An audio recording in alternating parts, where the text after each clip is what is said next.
You are now listening to Aristogenesis, Episode 3, Initiation of the Hero, presented to you by nordiskradio.se. In this episode, we're returning to the ancient Indo-Europeans and delving deeper into their everyday lives. We're going to be exploring the intricacies of their lifestyles, from their caste system to their economy, and of course, their warfare, an art at which the Indo-Europeans would prove particularly adept. We're going to be looking into what it was that set them apart from all others, and what it took to make them rise above their enemies and conquer the known world. Time and time again, throughout their mythology and throughout the mythologies of their descendants, known to us as the greatest empires the world has ever known, from Greece, Rome and Persia in times of antiquity, to the Nordic conquerors of the Viking Age, to the colonial powers of recent years. Throughout the tales of these people, both those they told themselves and those written of them, in esoteric myth or mainstream history, one thing ties them all together: the hero. The man willing to risk life and limb for the greater good of his folk, honoured in the eyes of men and gods alike. From Alexander the Great to Ivar the Boneless, from the Spartans at Thermopylae to the Battle of Rorke's Drift, their heroism still captures our love and utmost admiration to this very day. The hero is timeless and eternal, demigods in their own right. And now, more than ever, it is imperative that we keep the memories of our heroes undiluted and come to understand what made them into who they were and who we must become. We're going to begin by talking about the ancient Indo-Europeans, what made them so special, and how they defined the hero's path. We're going to start off by discussing the economy of these ancient people and look into how they traded with one another and kept their communities self-sustaining. While on the outside this may not seem as engaging or enthralling as their expansionist conquests or their initiatory rites and traditions, upon further inspection there are fascinating and sophisticated details and a real nuance to their economic system that we, in the modern day, would do well to learn from.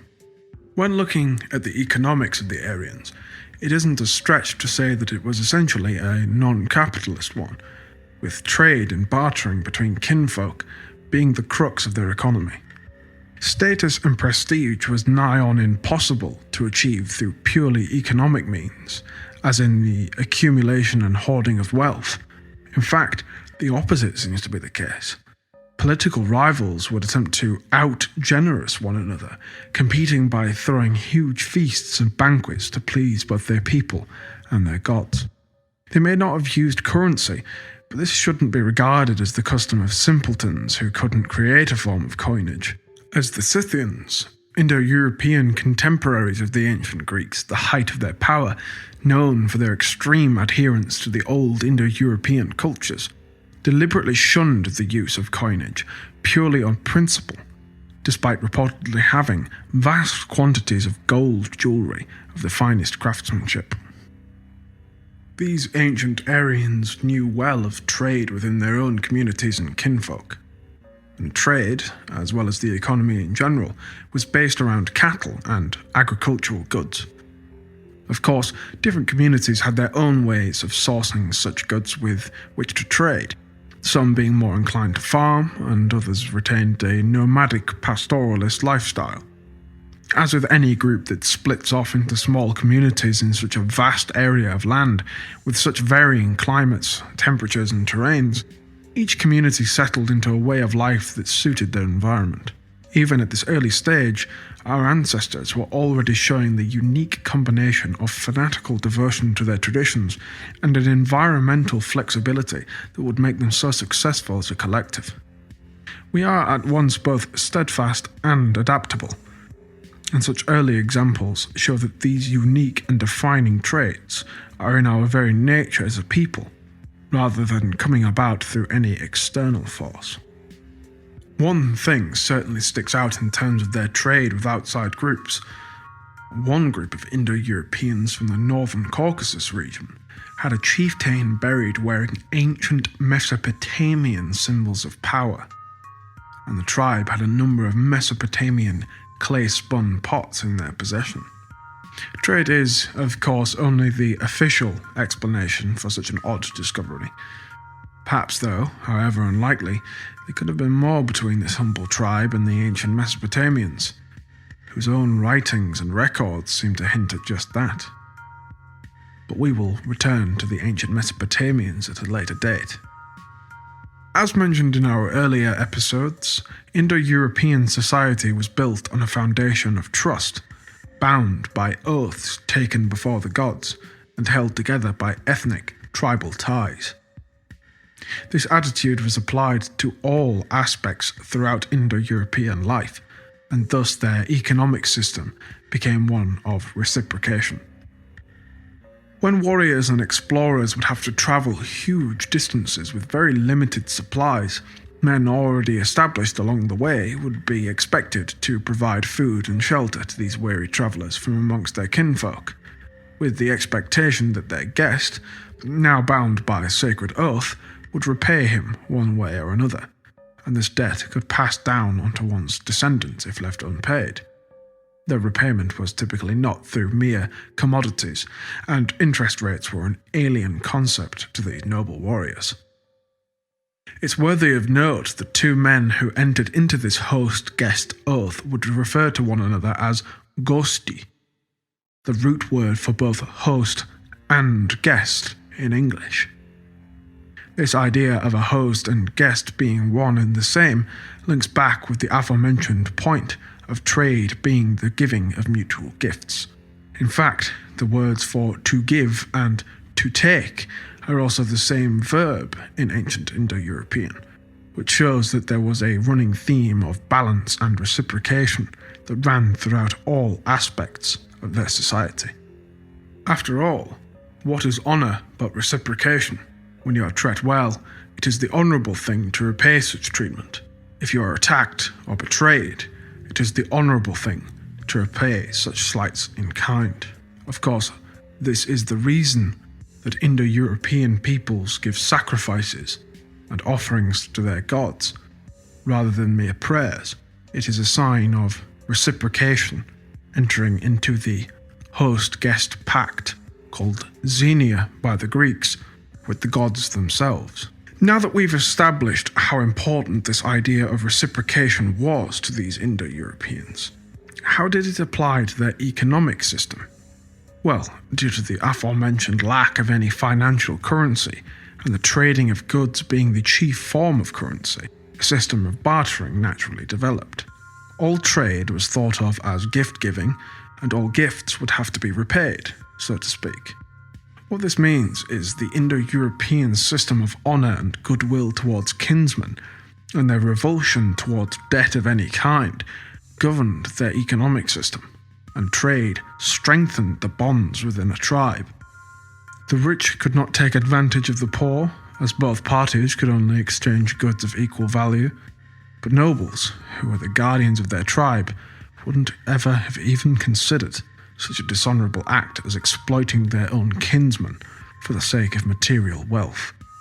Now, we in the modern day can only admire this system that was built around traditions of the Aryans, that shunned material wealth and instead promoted trade as a means to provide for the kinsfolk, free from any dubious banking systems or any capitalist oligarchs pulling the strings from behind closed doors.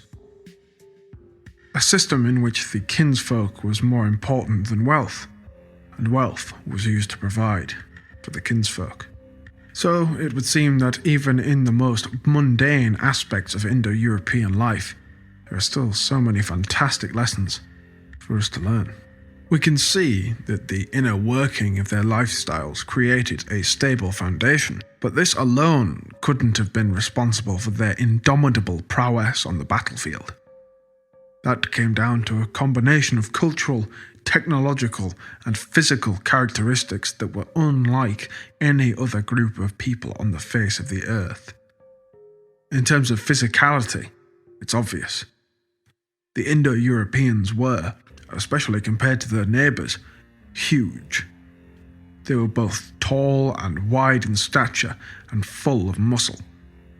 This was a combination of genetics, lifestyle, and diet.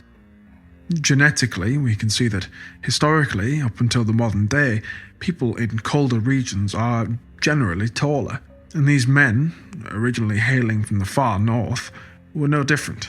Their bodies tempered by their hard lifestyles in the cold of the north and the heat of battle. They were bred into the greatest fighting force of their age. In terms of their diet, it was almost exclusively meat and dairy, unsurprising for a culture of pastoral, cow-herding, semi-nomadic warriors. Their naturally large stature, coupled with their excellent diet, made these men into nigh-on invincible killing machines. Cows, being central to the Indo-European way of life, would naturally also become incredibly important in Indo-European myth. In fact, one of the earliest myths that we have been able to decipher involves a man called Trito, who is known as the first warrior. His quest was to recover the theft of his people's cattle herd. He then brings the cows back and offers them to the priest in order to give them in sacrifice to the gods. Trito's name appears to mean the third, and is emblematic of the trifold caste system of king, priest, and warrior. This thereby establishes the sanctity of the cows as integral to their lives, as well as the connection between the gods, the priests, and the warriors, and the necessity of war, struggle, and sacrifice to the gods in order to protect one's own people. There are also a great many later Aryan myths involving cattle thefts, partaken by the crew of Odysseus, or the newborn Hermes, for example. These myths are thought to reflect the proliferation and significance of cattle raiding, which was thought to have been integral to survival, at least at certain times. In Norse mythology, it is a sacred cow that reveals the gods trapped in the ice and feeds Ymir. In Hinduism, Krishna grows up as a cowherder. In Greek mythology, Apollo, the god of the Hyperboreans, has a flock of sacred red cows that were not to be touched. Curiously enough, I myself have visited the Temple of Mithras at Hadrian's Wall, and Mithras was often equated with Helios and Apollo as the solar god. Surrounding the temple, which lays in the middle of an open field, there is a herd of red cows that are incredibly friendly to visitors. In India, of course, the cows are still famously held in reverence, and while beef is forbidden, milk and dairy products maintain high popularity in dishes across India, despite the population being largely lactose intolerant. Unlike the Indian reverence for cows as a kind of untouchable animal, however, the Indo-Europeans used them in sacrifices to the gods, as well as for their meat and hides in a more general way. Going back to the Indo-Europeans as a people, in terms of their technology, perhaps their axes and spears may not have been anything particularly noteworthy, but all things pale in comparison to their most crucial of inventions. First came the domestication of the horse, a great feat in and of itself, but these horses were short and stocky, far from the purpose-bred forces of nature that would fill the battlefields of antiquity and medieval Europe. A little-known fact regarding horses that should be more well-known given how obvious it is that they cannot be made to charge directly onto an infantry line.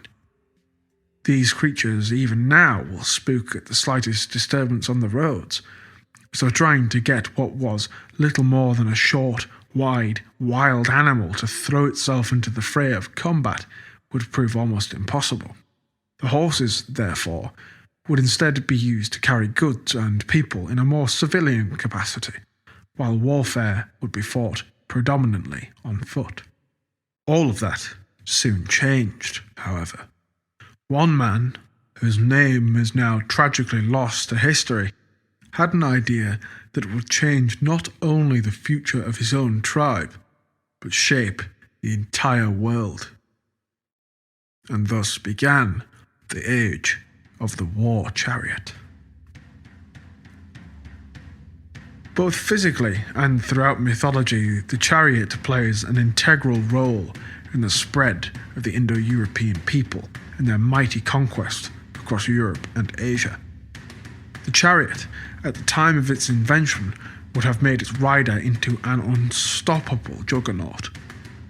The primitive weapons and tactics of their enemies, coupled with the flat lands of the steppe, would have made stopping a chariot charge virtually impossible, especially for the relatively pacifistic people who inhabited their surrounding land. When thinking of this, it is easy to imagine oneself as the noble Aryan stood atop his chariot, covered in glory and eternal victory, victory won in the name of his people and in the name of his gods. Who these gods were exactly, we will be covering in the next episode. These men are our ancestors, those who soaked the soil in the blood of lesser men. It is harder, however, to imagine the sheer terror and pitiful plight of those doomed to face them in battle. To imagine seeing an army approaching on the horizon, the very earth trembling as they draw near. To see these pale-skinned warriors, their chariots, their unstoppable war machine, eradicating anyone foolish enough to stand in their way. These towering, invincible gods amongst men, unrelenting, unyielding forces of nature, it becomes easy to see how they ruled as masters of Europe and Asia, and why those they encountered would often rather bend the knee than face certain annihilation at the hands of these men. Chariots also retained their symbolic significance, even when they were no longer used in combat, phased out in favour of cavalry with horses that had finally been bred to be large and fierce enough so as not to require the accompanying chariot. In Rome, even when chariots were no longer used on the battlefield, chariot racing was still incredibly popular. In fact, the best paid athlete in all of human history is the Roman chariot racer Gaius Apuleius Diocles, who, in a single day, earned more than a Roman procurator's annual wage. If he lived today, he would have been worth approximately $16 billion. The ancient Britons, however, were still using chariots as the main form of warfare for the nobility, even during the Roman invasions, with Julius Caesar meeting with hundreds of them, offering fierce resistance to his landing. Long before they were phased out, however, these chariots were a symbol of near immortality on the battlefield, and became associated with the gods themselves. And this association stuck. Even long after the use of chariots in warfare had passed, the gods were still depicted in chariots. Apollo is once again the most famous example of this, with his chariot being drawn by horses across the sky as dawn breaks. But there are other gods who are likewise said to ride chariots, such as Mars or Ares, Diana, Thor, Freja, and others. There is also an obvious comparison to be drawn between Apollo and Dega in the Norse tradition, as well as Sol, existing as a solar deity in both Roman and Norse religions, though the Roman Sol was a god and the Norse Sol was a goddess. Chariots also appear in the Bible during the war between Judah and its neighbours. For example, Judges chapter 1 verse 19 depicts Judean soldiers going to war with Indo-Europeans, and despite having the full backing of their god, the God of the Old Testament, they are still unable to overcome these chariot-mounted warriors. It says, Yahweh was with the men of Judah. They took possession of the hill country, but they were unable to drive the people from the plains because they had chariots fitted with iron. This single passage alone raises many questions, as it seems that the God of the Bible himself is virtually powerless against these warriors, something that I am sure we will elaborate on sometime in the future. However, returning to the Indo-European perspective, these chariot riders are perfect examples of heroes, men risking life and limb in order to expand the dominion of their people. The word hero is derived from the Indo-European word erios, which is also the root of the word Aryan. Therefore, it is not too much of a stretch for us to say that hero and Aryan are one and the same. But is that all that makes a hero? Both hero and savage are capable of acts of war, so what is it that sets the hero apart from the rest? It is more than mere bloodlust that sets him apart from the savage masses. It is his selflessness and bravery. But more than that, it is his commitment to his honourable duty. In the Vedic tradition, for example, a man is granted entrance to a warrior's paradise, akin to that of Valhalla or Elysium, if he dies in battle, regardless of his deeds in life. This was because, to the ancient Indo-Europeans, the greatest sin imaginable was to stand by and do nothing as your people fought and died. There is a quote incorrectly attributed to Dante Alighieri, the famous Italian poet and author of The Inferno, that the lowest pits of hell are reserved for those men who, in times of crisis, choose to retain their neutrality. While he didn't actually say or even imply this, and the true source of the quote is unknown, the quote nevertheless accurately summarizes that quintessential Indo-European warrior idea that cowards are worse than villains. Throughout mythology, heroes are men who go out and do their duty, and the Greek legends are a fine example of this. Whether to protect their kinsmen, like Theseus, to protect their family, like Perseus, or to atone for wrongdoings often out of their control, such as Heracles, or Hercules to the modern English speaker. There is a purpose and a sense of duty to these men, who oftentimes step up to meet the challenges of corrupt and cruel tyrants, and overcome whatever odds they face by bravery, might, and divine will. We can, in a way, say that all heroes, whether mythical, purely historical, or a bit of both, were chosen by the gods. In myth, there are men who have their journeys to glory began by order of the gods. In history, we find time and time again the right man in the right place at the right time. If Augustus hadn't have arisen and overcome the trials and tribulations of post-Caesarian Rome, then I would not be speaking to you now, as the Latin alphabet would never have reached my country, and the English language would not exist, with its many influences from the great mother tongues of Europe, Latin, Greek, and of course, German. But equally, if Arminius had not thrown off his Roman bonds and rebelled, then Germanic independence may well have been stamped out for good, and Germany would have become just another Latinized country. And I would likewise not be speaking to you now, as the circumstances for any of our respective births would have never come about, and neither of us would exist. Like the Greek heroes, born in times of dire tragedy, we are born exactly where and when we are needed, even if that doesn't seem to be the case to us. Tragedies of the past have occurred so that even greater empires might rise in the future, and history teaches us that even the greatest maladies of history might have a greater purpose in what the future holds. The hero is an archetype that remains no less fascinating to us in the modern day than it was to our ancestors, though the expression of this fascination is unfortunately very different. For a start, the average modern man lacks any real heroes. His idols are typically useless, vapid celebrities who are being revealed more and more to have engaged in the most sickening acts of depravity. This is not only the case for the average modern consumerist, but our people as a whole.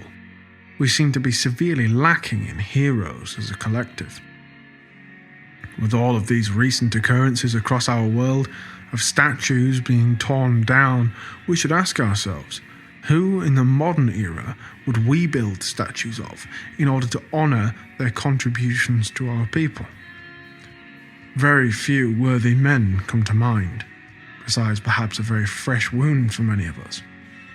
With the despicable murder of Tommy Lind, a man who stepped up to be counted amongst those few still willing to do their duty to their people, in his brave deeds we can see a hero. And yet, where are our people mourning for him, outside of nationalist circles alone? He did not die for any political belief or nationalist movement. He died doing everything he could to protect our people, and yet many of them they never knew he even existed. And many others more vile treat his most noble sacrifice with scorn and contempt. Clearly, our people are sick in their very souls. It should not fall to a single man to take on the mantle of a hero, but rather it should be a quality alive within any healthy people as a whole. The attitude towards heroes, therefore, needs to become what it once was, and the heroic spirit must be cultivated amongst us as a collective. Men such as Tommy Lind, a man whose name will remain in the hearts of heroes still yet to come, have proven that men of his calibre still exist. It is not the hero that is missing from our blood. We as a people have simply forgotten how to pay due reverence to such heroes as our ancestors had always done. This is due, in no small part, to our own heroes of our people's past having been rendered alien and often childlike to us. The ancient Romans have become seen as either honorary Christians or a multicultural empire of sub-Saharan Africans, the Vikings and Norsemen as irredeemable savages or play pretenders dressed in leather biker gear, and perhaps the Greeks have suffered more than others in the common perception modernists have of their ancestors, with their traditions being given the status of merely quaint fairy tales for children, and their people, along with the Romans, now being hailed by the modern left as hotbeds for homosexuality and degeneracy. This is despite the fact that the Romans held to the Lex Scantinia, which made homosexual advances on a Roman citizen, as well as a Roman citizen voluntarily submitting himself to said advances, punishable by death, exile, or bankruptcy, depending on the severity of the offence. Alexander the Great's mother also feared that he would become like a woman, due to him having more interest in military matters than in having sex as a teenager, going as far as to find him a woman who she deemed suitable, and homosexuality being punished by death under the constitutional laws of Lycurgus of Sparta. Across both Greece and Rome, accusing a rival of being a passive homosexual was the most grievous political slander. A man in adulthood who idolizes the Norsemen or the Greeks, who seeks to embody Hercules or Ragnar, is regarded as childish, and the respective desecration of these figures through modern media portrayals have made it harder than ever to be sincere in your admiration for them. Our gods and our stories have become products to be bought and sold to consumerists who spit on tradition. Those very same consumerists who attack us for seeing the ancient gods and heroes as they were seen by the men who revered them properly, rather than the modernist Disney versions sold to us as quote-unquote history.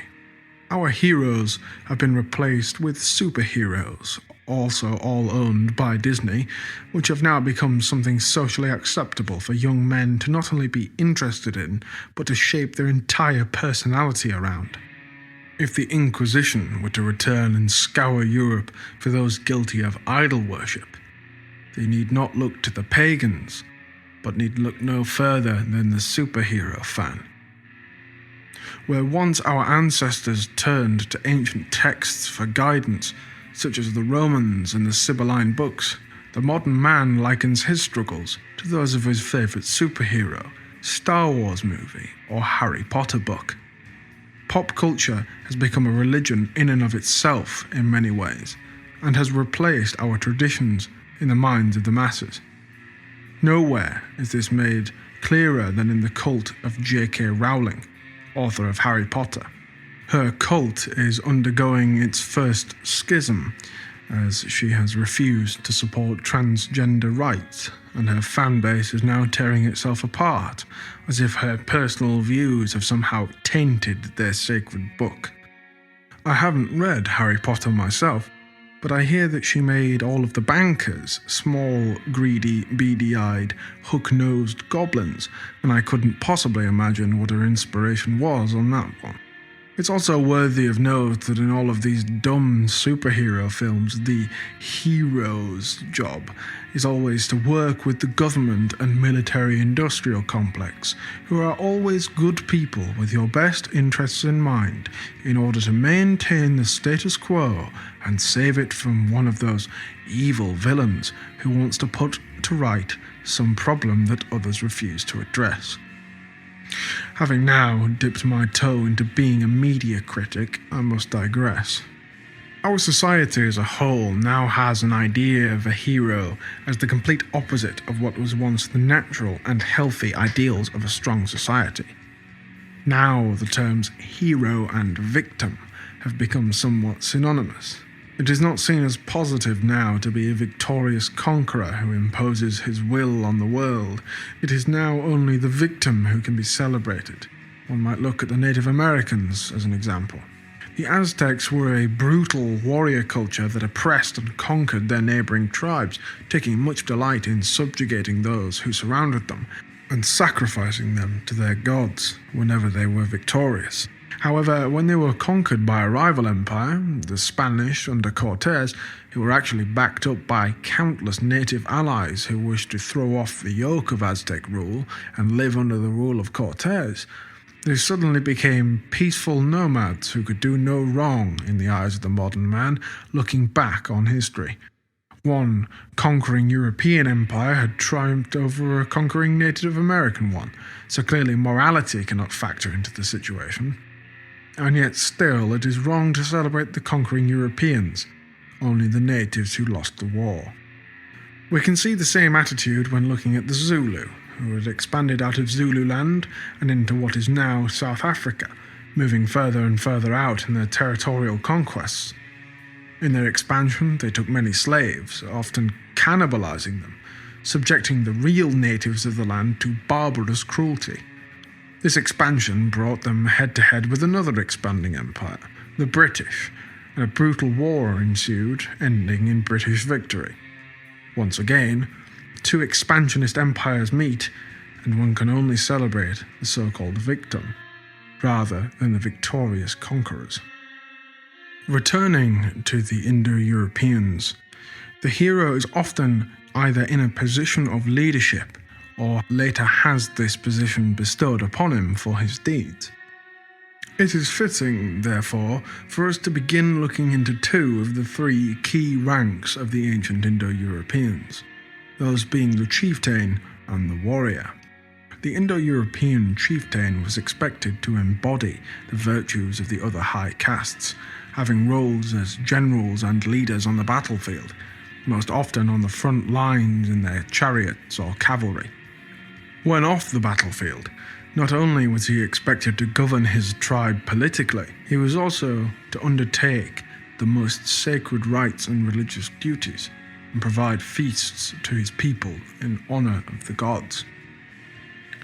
This position was so important that when the Romans threw out their last king and vowed to stay as a republic, they still kept the position of the Rex Sacrorum, or sacred king, but just removed all of the senatorial political power that came with the position, as these kingly religious duties still had to be performed. As we discussed in our first episode, the Nordic rig, cognate of the Latin rex through the Indo-European word regs, was also a sacred king appointed by Balder himself, and shown the secret rites of the runes, so that he might both govern his people and revere the gods in the proper manner.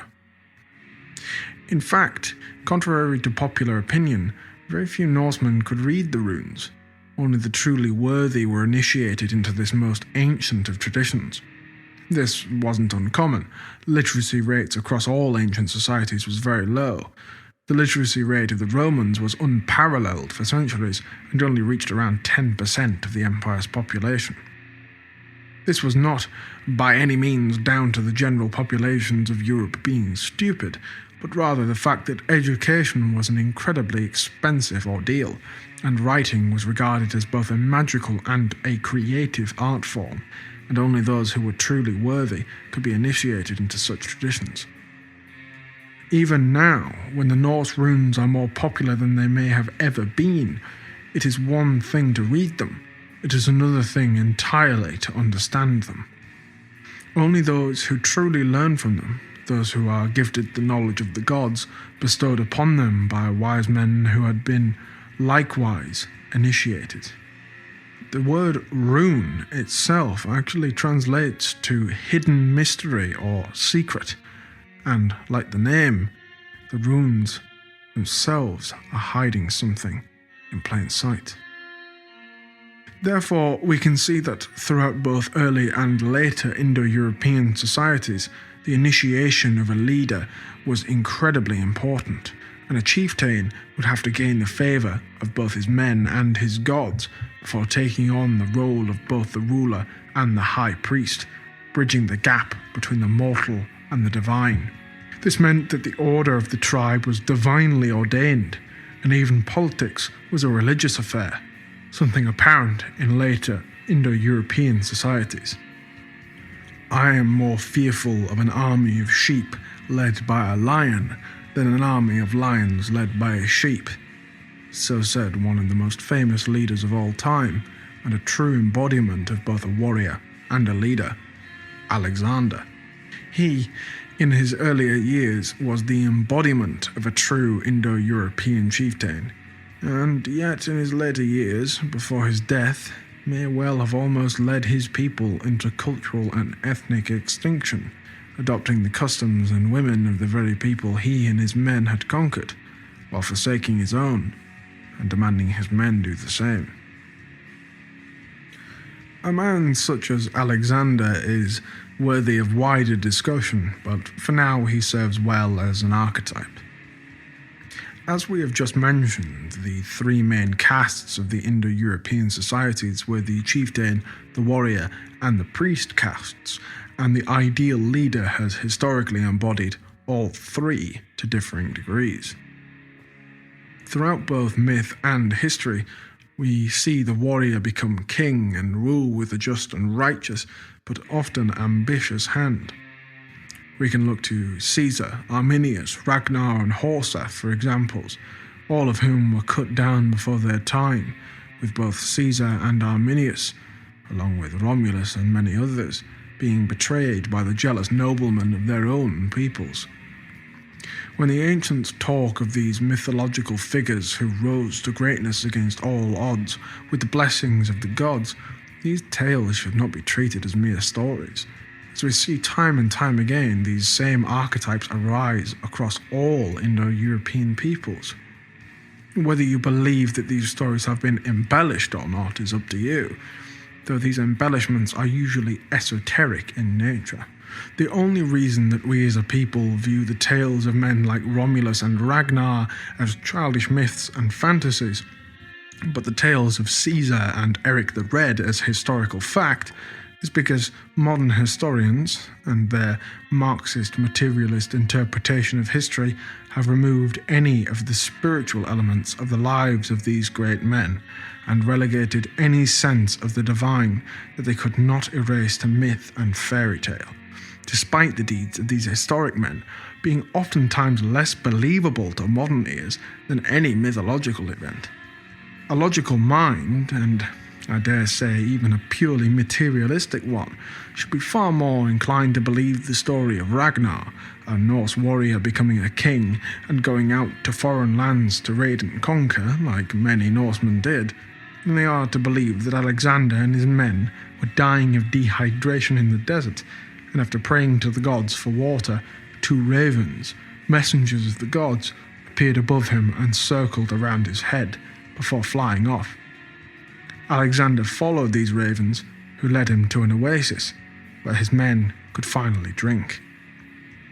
The first of these is myth, the second is history, and the bias of the modern academic historian is very clear. One common occurrence amongst Indo-Europeans that prevailed throughout the different places they travelled to, long after they had differentiated themselves, was that of a warrior aristocracy who were fanatically religious in their every undertaking. Every physical action that they took, whether on the battlefield, the parade ground, or anywhere else for that matter, they were steeped in tradition and spirituality. The ancient Aryans believed that glory in warfare was the greatest way to please the gods and earn immortality. The earliest piece of Indo-European artwork we have, crafted sometime around 3000 BC, is known as the Konowski Idol. It depicts a bearded man surrounded by bows, clubs, axes, and other weapons.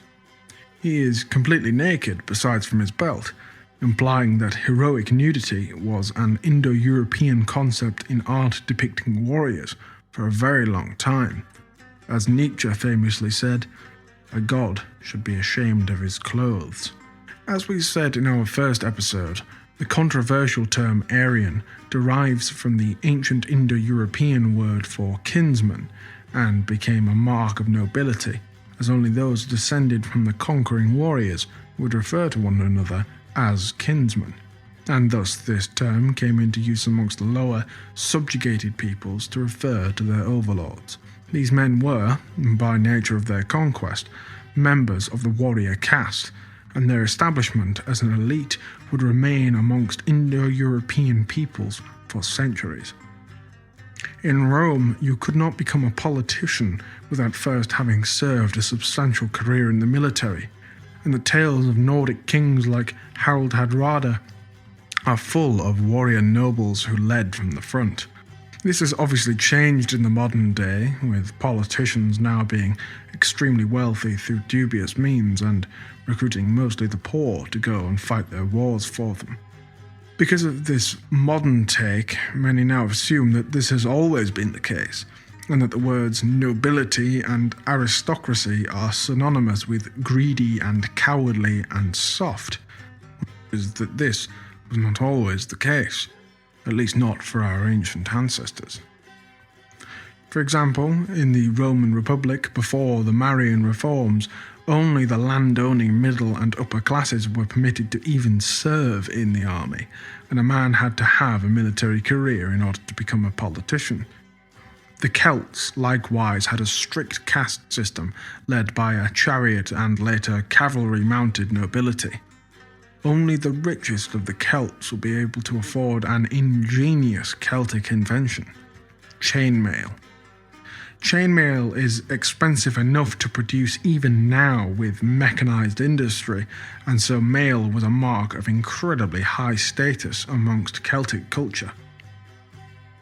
Amongst the Greeks, the Spartans were the most obvious and extreme examples of a warrior aristocracy, with all Spartans being equal amongst themselves, trained as both living weapons as well as adept philosophers and musicians, though these aspects of their society are rarely explored or depicted in popular culture.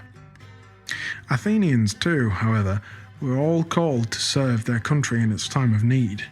Some well-known men who are now less well-known for their military exploits include Socrates and Plato, and the Athenians were directed in military matters by 10 noblemen called the strategoi, such as Miltiades and Themistocles, who led the Athenians to victory against the Persians.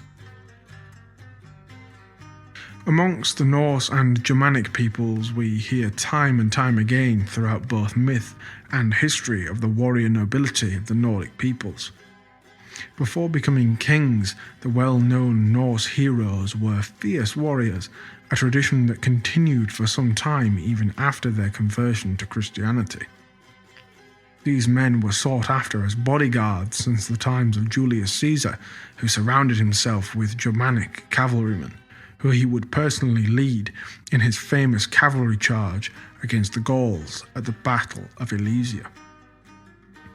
This initially somewhat informal mercenary organisation would later evolve into the more standardised force known as the Numerus Batavorum, due to their recruitment mainly stemming from the Germanic tribe known as the Batavi, though other Germanic tribes such as the Frisiae and Ubii would also join.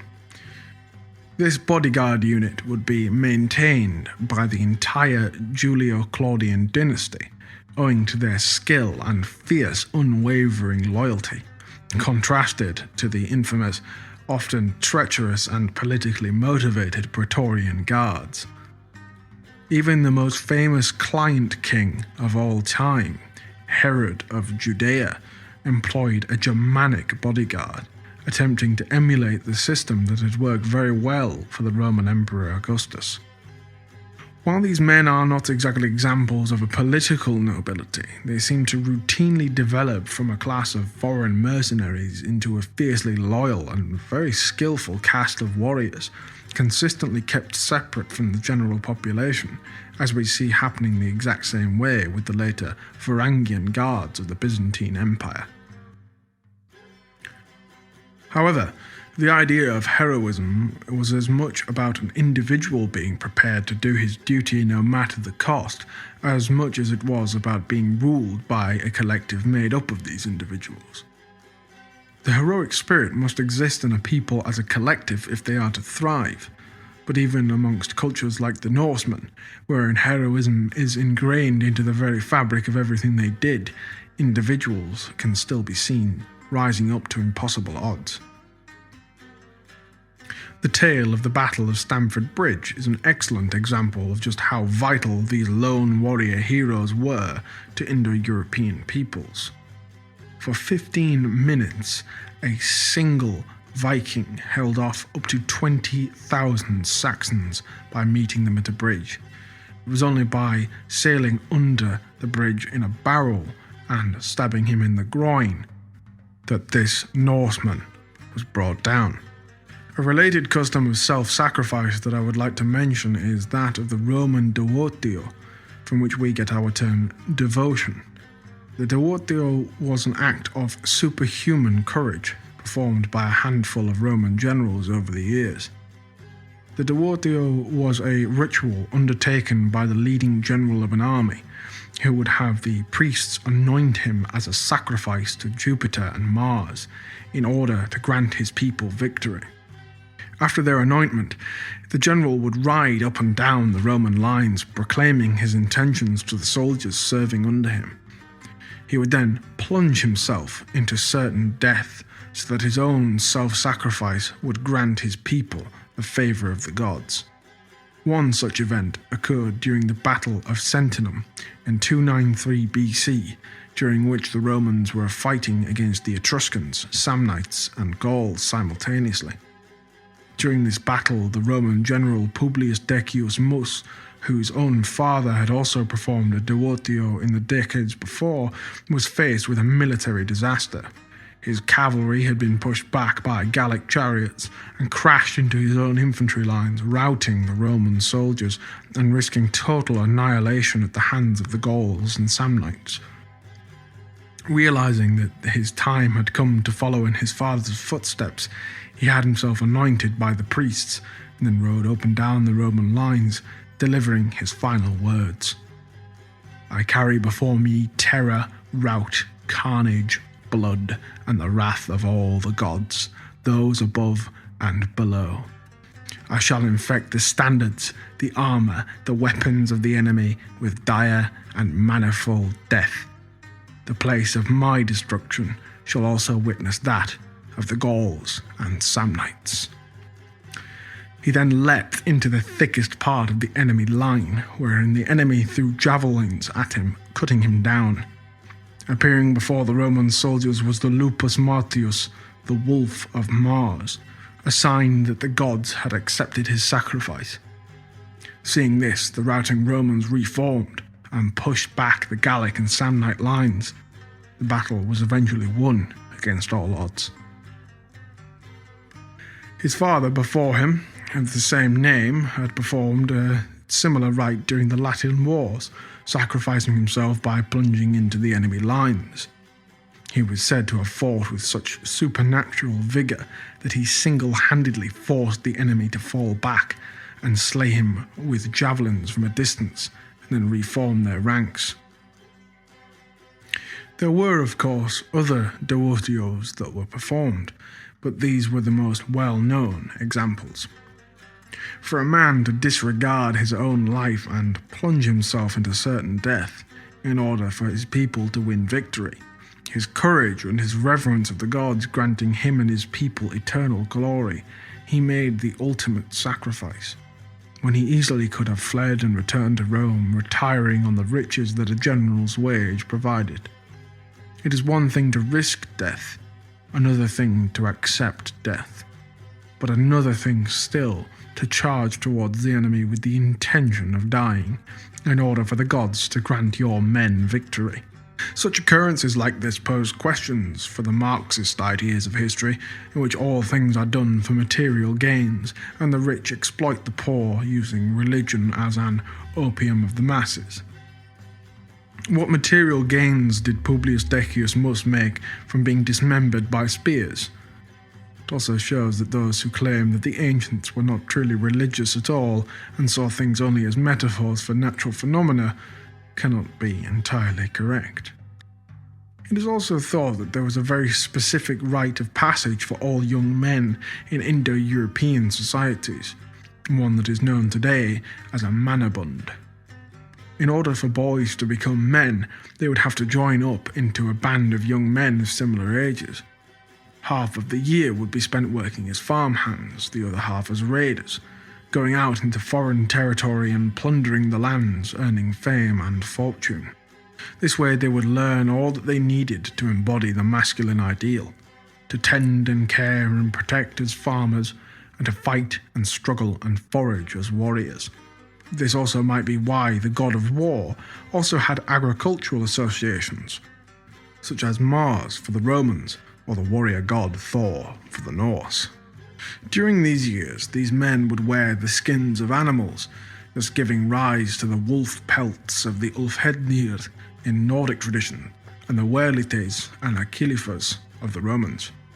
The famous Spartan ogogi also appears to be an extension of this ancient rite of passage, though the ogogi was far more formalized, while still retaining many elements of this custom, including time spent outside of society, being forced to learn how to forage and live off the land, etc. The Italic peoples also maintained this custom, calling it the Vir Sacrum, and it was held in very high regard, especially by both Samnites and Sabines alike. This was a practice in which young unmarried men would be initiated into a warband and go out to plunder or conquer enemy settlements, much as the ancient Aryans had been doing for millennia. It is thought that the legendary first king of Rome, Romulus, who was first outcast from his home as the son of a Vestal virgin and raised by a she-wolf, then voluntarily leaving his life as a shepherd, was quite possibly undertaking this rite of passage. Once he had fought and plundered enough, waging war against the usurper Amulius, he then decided to build his own city and open it up to other quote-unquote outcasts, who are almost all given as being young unmarried men, the exact demographic who would be undertaking this same rite of passage. The myth of Romulus is steeped in esoteric meaning, but we cannot explore it without approaching wider Indo-European myths of creation and the founding of peoples, which will be covered in a later episode. Obviously, this similarity of the Vir Sacrum with the Nordic Ulfhednir and Viking raiding bands is evident, even down to wearing the same animal pelts. In fact, the Werlites, the youngest members of the Roman army during the Republican period, were also known to wear little to no armour and be draped in wolf pelts, possibly as a continuation of this ancient religious tradition, being reshaped so as to accommodate the Romans' new approach to conquest and colonies in the Republican period. Wolf and bear pelts later became an honorific distinction amongst Achillifers, bearers of the golden eagle standards of Jupiter. This idea of a religious warrior champion being dressed in the skin of a wolf or bear retains its distinction amongst both Romans and Nordics, two people who are often thought of being from different worlds. Of course, talking about all of these warrior traditions would not be complete without us talking of the hero's paradise. As many will know, there are many afterlives within Indo-European religions, and access to each is granted depending on the actions one performs in life. This is both most clear and most well known within the Norse religion, with the idea of Valhalla, a warrior's paradise in which heroes go to drink and feast, fighting and training for the final battle at the end of the world.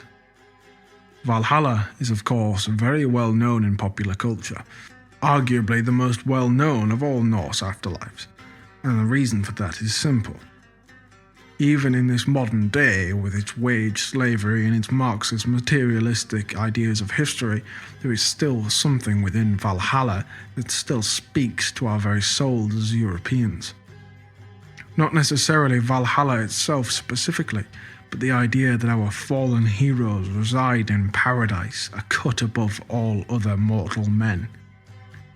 Even with the horrors of the last two great wars of the 20th century, our hearts yearn not only for a place in this hero's paradise for ourselves, but more so for our ancestors.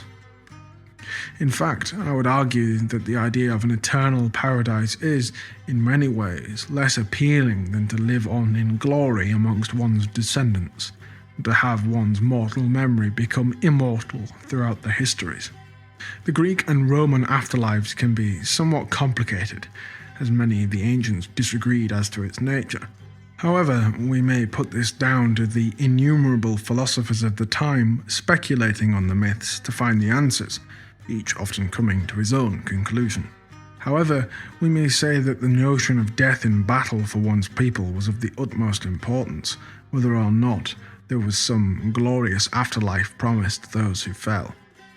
Take the words of the magnificent Homer, when he says in different parts throughout the Iliad, "Without a sign, his sword the brave man draws, and asks no omen but his country's cause. Any moment might be our last. Everything is more beautiful because we are doomed. You will never be lovelier than you are now. We will never be here again. Let me not then die ingloriously and without a struggle, but let me first do some great thing that shall be told amongst men hereafter." Couple this with the Roman poet Horace's immortal line of poetry, "Dulce et decorum est pro patria mori." It is a sweet and glorious thing to die for the fatherland. And you'll see easily that the concept of a warrior's paradise reserved for those who met a glorious end in the defense of their peoples permeates throughout Indo-Europeans. Interestingly enough, even the Old Testament seems to imply that there is a special part of the afterlife reserved for fallen warriors from amongst the uncircumcised. It says that the sons of Japheth fell in battle. This is, I believe, a copy of the ancient Greek tradition in which they thought of themselves as the descendants of the Titan Japetus, both originally being pronounced Iapetos and Iapeth, an obvious transliteration from the Greek into the Semitic word. Japheth is, to the biblical Jews, thought to be the forefather of the European peoples, as opposed to Shem of the Shemites and Ham of the Africans. But, as we will tackle in a later episode, this is ultimately derived from the Greek myth of Ouranos and Kronos. However, there seems to be a contempt for fallen warriors in general, with only two sons of Japheth being spared from eternal damnation. In Ezekiel chapter 32, verse 22, we can read, "Assyria is there with her whole army. She is surrounded by the graves of all her slain, all who have fallen by the sword. Their graves are in the depths of the pit, and her army lies around her grave. All who had spread terror in the land of the living are fallen, slain by the sword. Elam is there, with all her hordes around her grave. All of them are slain, fallen by the sword. All who had spread terror in the land of the living went down uncircumcised to the earth below. They bear their shame for those who go down to the pit. A bed is made for her amongst the slain, with all her hordes spread around her grave. All of them are uncircumcised, killed by the sword. Because their terror had spread in the land of the living, they bear their shame with those who go down to the pit. They are laid among the slain. Meshech and Tubal, sons of Japheth, are there, with all their hordes around their graves. All of them are uncircumcised, killed by the sword because they spread their terror in the land of the living. But they do not lie with the mighty men, the fallen ones, the warriors of old, who went down to Sheol, the Semitic equivalent of the Greek Hades, meaning a general underworld, with their weapons of war, their swords placed under their heads and their shields resting on their bones, though these warriors also had terrorized the land of the living.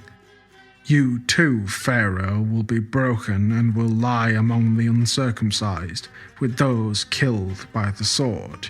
Edom is there, her kings and all her princes, despite their power, they are laid with those killed by the sword. They lie with the uncircumcised, with those who go down to the pit. All the princes of the north and all of the Sidonians are there. They went down with the slain in disgrace, despite the terror caused by their power. They lie uncircumcised with those killed by the sword, and bear their shame for those who will go down to the pit. For I spread terror in the land of the living, and he shall be laid to rest among the uncircumcised, with those who are slain by the sword, Pharaoh and all his multitude, declares Yahweh. Now, the original term for fallen ones, referring specifically to uncircumcised gentile warriors who died in battle, was Nephilim, a word that may be somewhat familiar for some of you, but that's a whole other rabbit hole for a whole other episode. It would seem to imply that, other than these two, Meshech and Tubal, nephews of Shem, progenitor of the Semitic race, that the gentile warriors get their own special place in the afterlife, for better or worse. The idea of this specific afterlife, be it Valhalla or Elysium, somewhere in which the fallen warriors might reside, is emblematic of how these warriors were seen in their own days, and even in ours to this day. After all, no one can imagine Ivar the Boneless in heaven or hell, nor men such as Romulus or Alexander, who would all surely grow bored without anything in which they might struggle against and conquer. And to imagine such men burning in an eternal pit of torture is an equally disturbing thought. If men who had conquered the known world can end up in a pit of torture for all eternity despite their glory, then what chance does the normal man stand? In our hearts, no matter what kind of veneer we wish to place over it, we mortal men will only ever see our fallen heroes as a cut above the rest, including even ourselves. There will always be a place in our hearts, our folklore, and our myth for the hero, and the glory of the hero is better than any heaven. As Evola put it best, the blood of the heroes is closer to God than the ink of the scribes or the prayers of the faithful.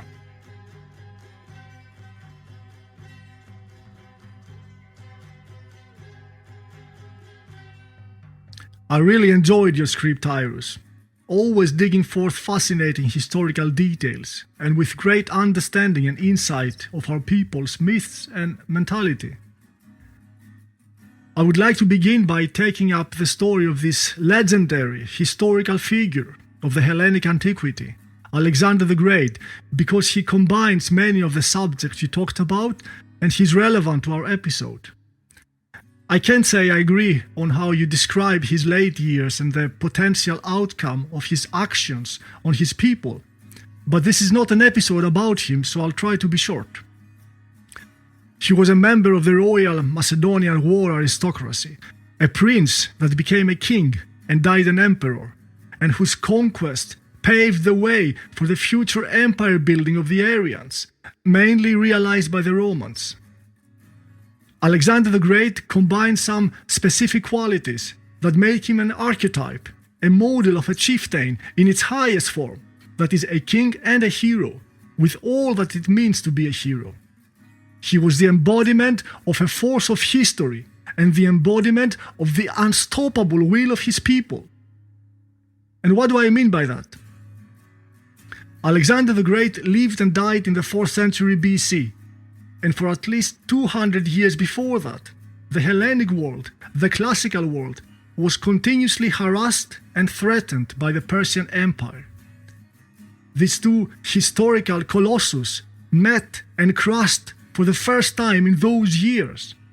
And despite the romanticized picture of the Persian Empire many have, and which to some extent is true, it was an Aryan aristocracy leading a multicultural and multiracial army, and the Greeks saw them as tyrannical barbarians, as an inferior civilization, and as an enemy that has been neutralized. And this is important for my argument. I believe that there were even Greek mercenaries fighting for the Persians, and when Alexander was victorious over them, he had them all executed for treachery against Greece, granting absolutely no mercy at all to anyone who had abandoned and betrayed their fatherland. Yeah, that's true, absolutely. And the years between 600 and 300 BC, the Greeks were in their climax, at their highest points of the cycle of their civilization. Strong, brave, creative, artistic, wise, warlike, and expanding, seeking new colonies, taking up every challenge they met with, seeking new living space for them, as every civilization does in its highest period.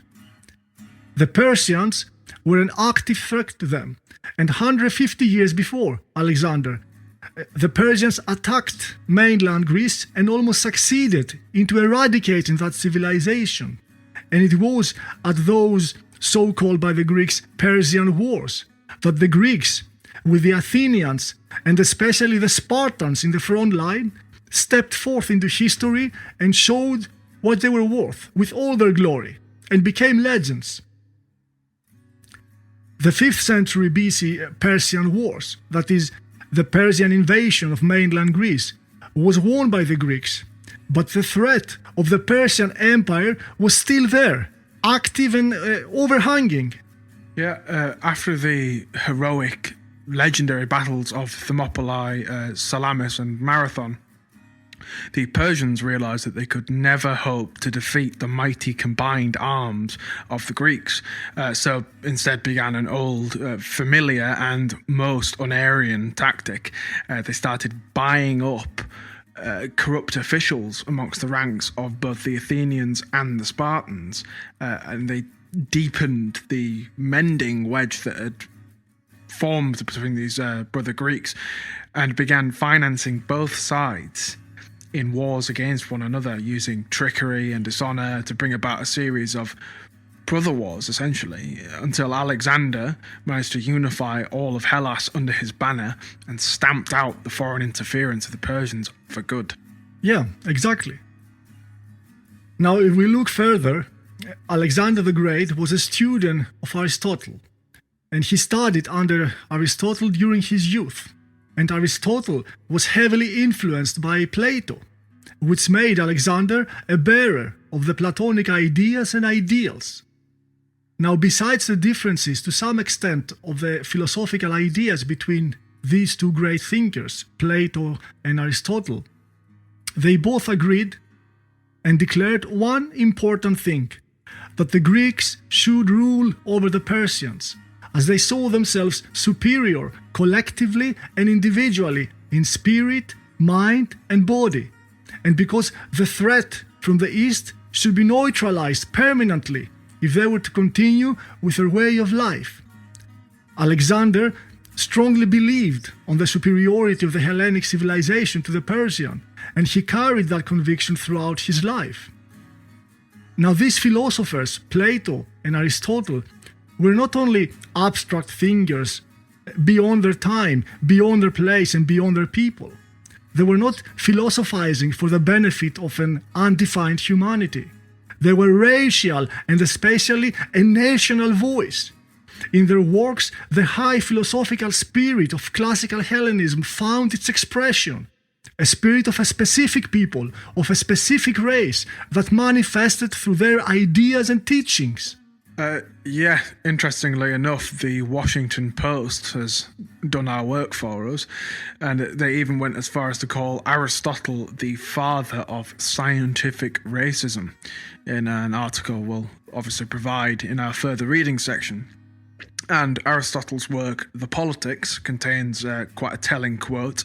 The natives of Asia, which obviously include the Persians, are wanting in spirit, and therefore they are always in a state of subjection and slavery.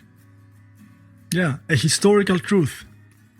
So this idea and proposal that the Greeks should rule over the barbarians, the Persians, became a reality about 20 years after Plato's death. The historical necessity for the Hellenic people of the classical era, that is the neutralization of the threat of the Persian Empire, was realized by Alexander the Great, who became thus an active force of history, an embodiment of the collective will of the Greeks, a king who implemented his people's destiny. And destiny, as a superior divine principle, was in Alexander the Great's case more evident than any other time in the history of the Hellenic civilization. When his body was examined after his death, his generals were amazed by the number of injuries he had on him. His whole body was covered by old wounds, scars, and healed lacerations. And the number of wounds was in accordance to his life as a warrior and his actions as a military leader. Always in the front line, always in the heat of the battle, in the middle of the bloodshed and the slaughter, leading his soldiers and comrades by example. According to a story given to us by Arrian, during a siege of a fortified castle in Sogdian, he was leading the charge, and as he was climbing first on the ladder in order to breach the walls, the defenders of the walls managed to throw the ladder away just as Alexander jumped and landed upon the walls, leaving him completely alone amidst the enemy. Now his soldiers panicked and with superhuman efforts climbed the ladders again, breaking every resistance, and came to him after some time only to find him still fighting off the enemies, high up on the wall, all by himself, and thanks to the gods, still alive. And this is my point. Alexander the Great could have fallen in any of the numerous battles he participated, by any of the countless blows he received in his long campaign, but he didn't. The modern rational intellect, blind to the realities of the world, would appoint that to luck.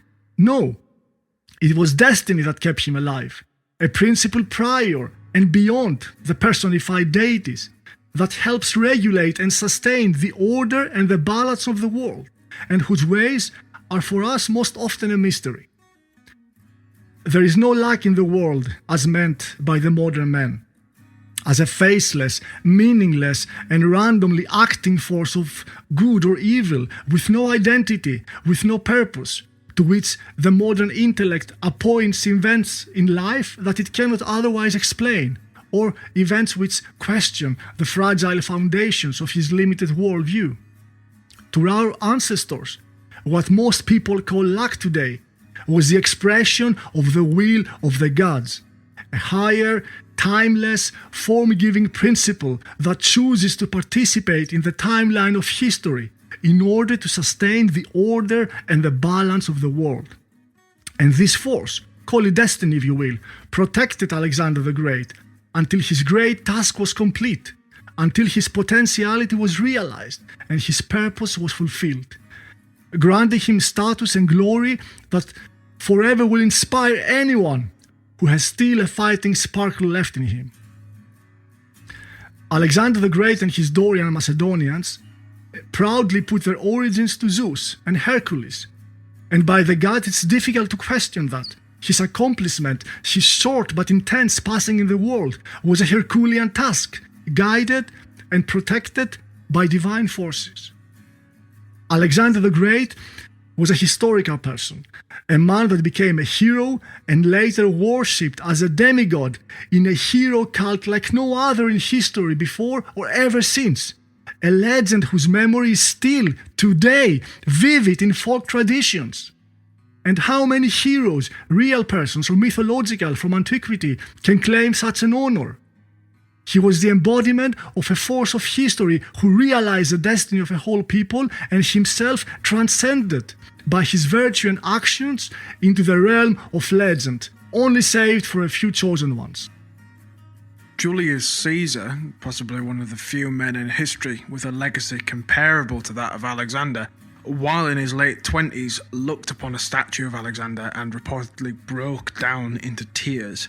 When asked why he was crying, the young Caesar remarked, "By the time this man was my age, he had conquered the known world, and yet I have done nothing." This mere statue of Alexander was said to be what sparked the ambition of some of the mightiest men of European history. That is the kind of effect that Alexander's eternal legacy has had on Europe. Yes.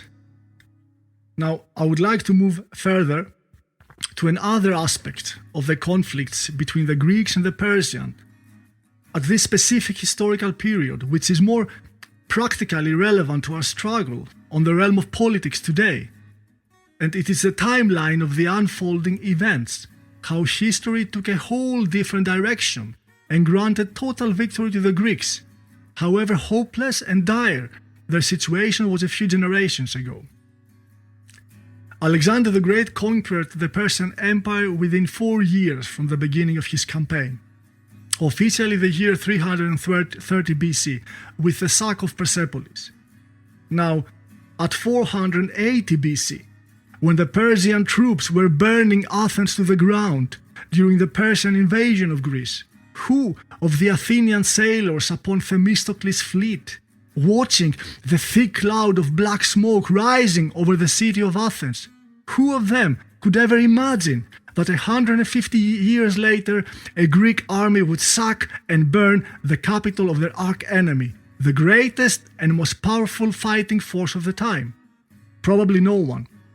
And this is one of the countless examples showing that the course of history is unpredictable and dynamic, and has taught us one thing: that the least expected, the least possible outcome at a specific time can be the reality of the future. And similarly, in our struggle today, the outer political struggle, our enemy may seem invincible and all-powerful, but the forces of history are even more powerful, unstoppable, when they build up momentum.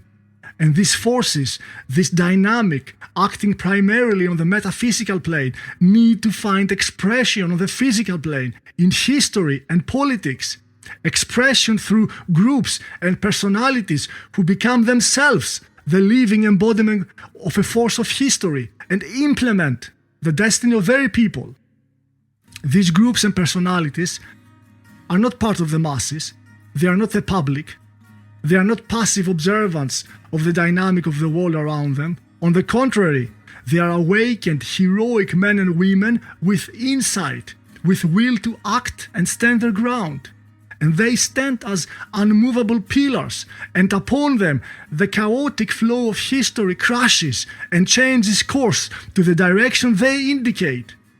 They are the catalysts of history, and they may live and act in a specific time, but their qualities are timeless. They are heroic, the highest degree of excellence a human may ever achieve. I wish today to speak more about heroism and the heroic aspect of life from our ancestors' perspective and what value it may have for us today. In the traditional Aryan civilization, heroism was the most valuable and praiseworthy character or a status a man may have. The idea of heroism and the archetype of the hero was so central in the Aryan cultures that granted them a nearly divine status and a very own worship, the hero cult. A hero could be the progenitor of a tribe who becomes the subject and the central character of the founding legends of a tribe. He is of divine descent and becomes a bridge between the people and the gods. This connection may have been used by the people of the tribe in order to claim superiority and strength, and even understood by many today as tactical and a political statement. But in reality, it has to do with the most fundamental axiom and characteristic of the traditional cultures of our ancestors.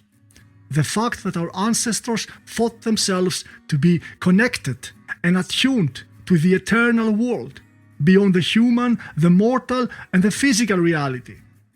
They knew that our world is regulated by higher forces and principles that act beyond the rational perception of the restricted human intellect, and they clearly claimed their origins from that eternal higher source. And similarly, while the chieftain king was believed to be the bridge maker, the pontifex between the people and the realm of the divine, the one who incorporates and maintains the continuity of this connection in real historical time, the divine progenitor was the source of this bond. Claiming descent from the gods is a uniquely Indo-European trait, as Herodotus in his work The Histories talks about a dark-skinned Egyptian priest arguing with a Greek man, whose name escapes me, for claiming descent from the gods, saying that such a thing was impossible and arrogant and all sorts of other insults. And the Greek responds by just listing his family tree. It's quite an entertaining story. Yeah, they took a great pride in it, I can tell you that. And I remember still now when the mythological heroes, right, or heroes from the Iliad, they met on the battlefield, and then they realized that they actually somehow not related, but they had they explained their family trees, and then they saw that some of their ancestors used to be friends. So they left the fight, they stopped fighting, and instead they exchanged gifts and continued this friendship. So it was very, very important for them. Now, the heroic progenitors were not only demigods of a distant mythological tradition like Hercules and Theseus. The tradition lived on in historical times with historical individuals. The founder of a colony, for example, will be cremated after his death, and his bones would be buried in the agora, the central square, and then he would be praised, honored and worshipped as a pioneer colonizer in a hero cult of his own. His relics, his bones, would be the colony's most valuable possession, and in case of a catastrophic emergency where the city had to be abandoned, the people would dig out the bones and take them with them, even many generations after, because they saw the founder of the colony as a protector, as an integral part of the soul of the city, and as a connection to the eternal reality. In South Europe, the custom of digging out the bones of the ancestors from the graveyard of the village and carrying them with when the village had to be abandoned because of war or persecution survived until the 20th century, a folkish tradition that withstood the test of time and even the change of religion, which vividly proves that sacred traditions are rooted in the folkish soul much deeper than superficial religious beliefs and act as a bond between the mysterious realm of the collective subconscious of a people and the higher and timeless reality of the world. You mentioned Herodotus. He made a famous classification of beings, with the gods on top, then the demons, the heroes and the humans. He appointed to the heroes an age of their own, the heroic age, as we said in our last episode, a heroic renaissance, a heroic revitalization of the Aryans before the coming of the Iron Age. Those great warriors were immortalized in the Greco-Roman traditions, and their glorious superhuman characters and deeds were sung by the greatest poets of all, the divine Homer. Heroes like Odysseus, Achilles, Ajax, and many others personified the most fundamental characters of the Greeks, both good and bad, with their virtues and their flaws, and similarly, of course, did the heroes of all the Aryan nations. And these great mythological and folkish heroes were believed to be present in all the great historical battles, crises, and triumphs of their respective people. For example, the warriors of the Hellenic tribe Lokri always left an empty place in their military formation, their phalanx, a place believed to be occupied by Ajax, the great mythological hero and progenitor, as he was thought to actively and decisively participate in that battle. So somehow the heroes were always left to be more near the people, more real, more tangible, where gods can be distant. They were role models and paradigms within the rites of the mortal man, personified ideals attainable for the soldier of the front line. And the unforgettable phrase of Themistocles after the decisive destruction of the Persian fleet in Salamis comes to mind. He said, "It's not our deed, but that of our gods and heroes." Heroes in the Aryan traditions were not only warriors, and heroism was not exclusively connected to glorious deeds of war.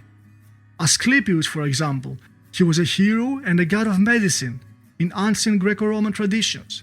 He was the son of Apollo, an immortal woman, Coronis, and worshipped in a hero cult of his own.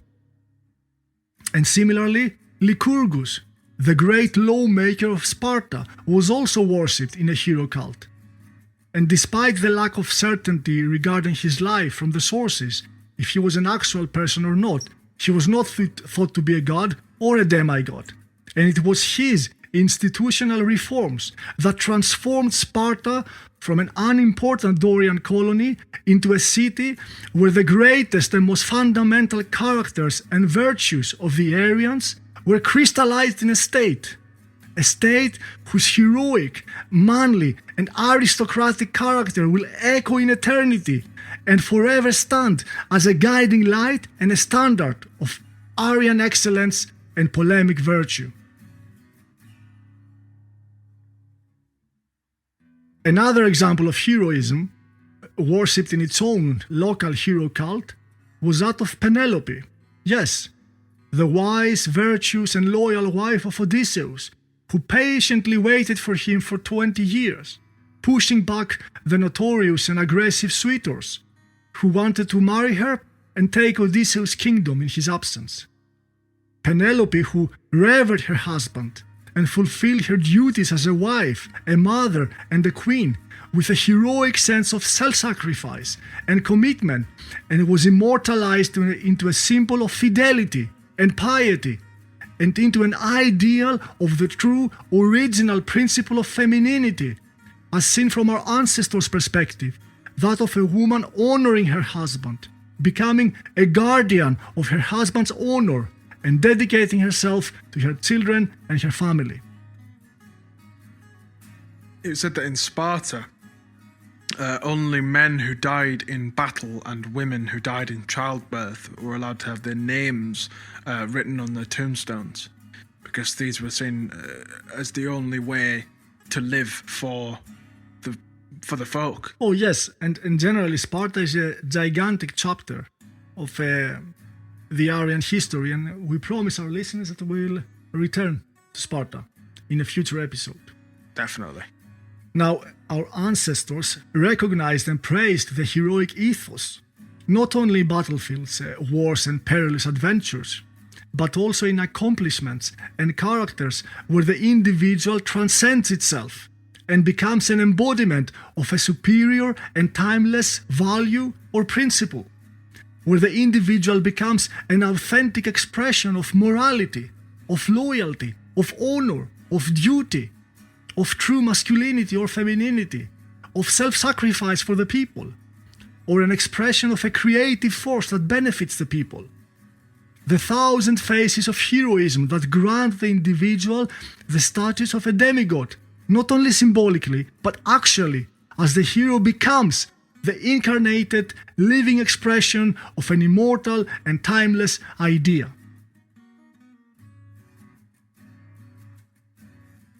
Heroes also play a vital role in the process of ethnogenesis, and specifically in the creation of a national idea and identity based upon a founding myth, which is absolutely essential for building a traditional, organic nation-state.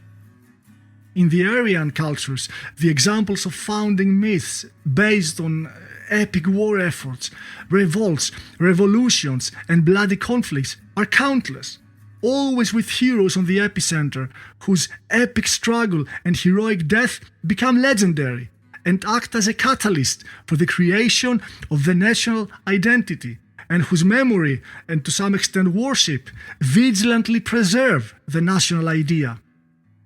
Now this process is activated in every conflict and war a community of people find themselves in. It's not a relic of the past. On the contrary, it's a dynamic process of history, manifested by and concentrated upon the explosive struggle and death of the hero. An example of this process is taking place right now in Eastern Europe at the Ukrainian-Russian conflict. Despite the geopolitical correlations, the fragile balance of forces, the complicated, known and secret political processes, and even conspiracies, despite the tension in the history of these two folks, despite even how we, the outsiders, see and understand the conflict, or how the people dragged in it experience it, there are now heroic young soldiers, volunteers, who fight and fall on both sides, and buried and praised as heroes in their towns and villages. The heroic sacrifice of these young patriots is contributing enormously in strengthening and revitalizing the national identity and idea of both sides. And the blood spilled quickens and stimulates the vitality and polemic vigor of both nations.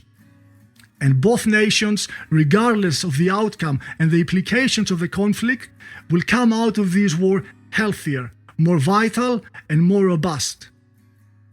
And the study of history shows that periods of war and conflict are necessary in order to sustain the strength and vitality of a nation. Conflict, struggle, and destruction and death are integral and fundamental principles and realities of the order of the world, in the metaphysical, timeless, and unconditional realm, in the grand scale of the universe, in nature, and of course in the human condition, both physical and spiritual. They are the necessary processes which precede creation, regeneration, rejuvenation, birth and life in the eternal rotation of the cosmic cycles. And thus, war is one expression in the human reality of the eternal principle and idea of struggle. The great pre-Socratic philosopher Heraclitus left us an immortal dictum that will forever shatter the pacifistic hallucinations of the cowards and the ignorants. He said, "War is the father of all and the king of all, and some he made gods and some humans, some he made slaves and some free." I'd like to reinforce your point regarding war being not only a fact of life but an essential and revitalizing force within a people. In a future episode, we'll no doubt tackle some of the foundational myths of European nations, and I challenge you to find one nation born out of peace and harmony, or was ever destroyed by being too warlike, only not warlike enough. The Roman Empire collapsed partially due to its people abandoning their gods and traditions, but also their martial spirit and prowess, the word martial literally meaning of Mars. The Romans considered themselves the sons of Mars, and both the famous founders of Rome, Aeneas and Romulus, were demigods who fought bitterly to give life to a glorious new nation. The Celts, Germanics, Romans and Greeks were all in perpetual states of warfare from their very beginnings. One need only look at the history of Britain to get a sense of how warfare forges a nation. From the first Indo-European invasion, in which almost all of the Neolithic Britons were wiped out, to to the invasion of Celtic Britain by the Romans, followed by the Germanic conquests of the Anglos, Jutes and Saxons after the Roman Empire collapsed, to the invasion of the great heathen army under the heroic tactical genius, the semi-mythical Ivar the Boneless, before another Viking invasion from those who had settled in Ireland. Then you have countless civil wars and conquests within the British Isles itself, before the wars with France began and the beginning of colonialism and an empire spread throughout the world, modelled on Roman imperial ideas and Germanic warrior blood. This tiny island once ruled much of the known world. The tragic brother wars of the early 20th century, however, had seen Britain grow tired and weary of war, and eventually committed itself to spreading peace and freedom throughout the world.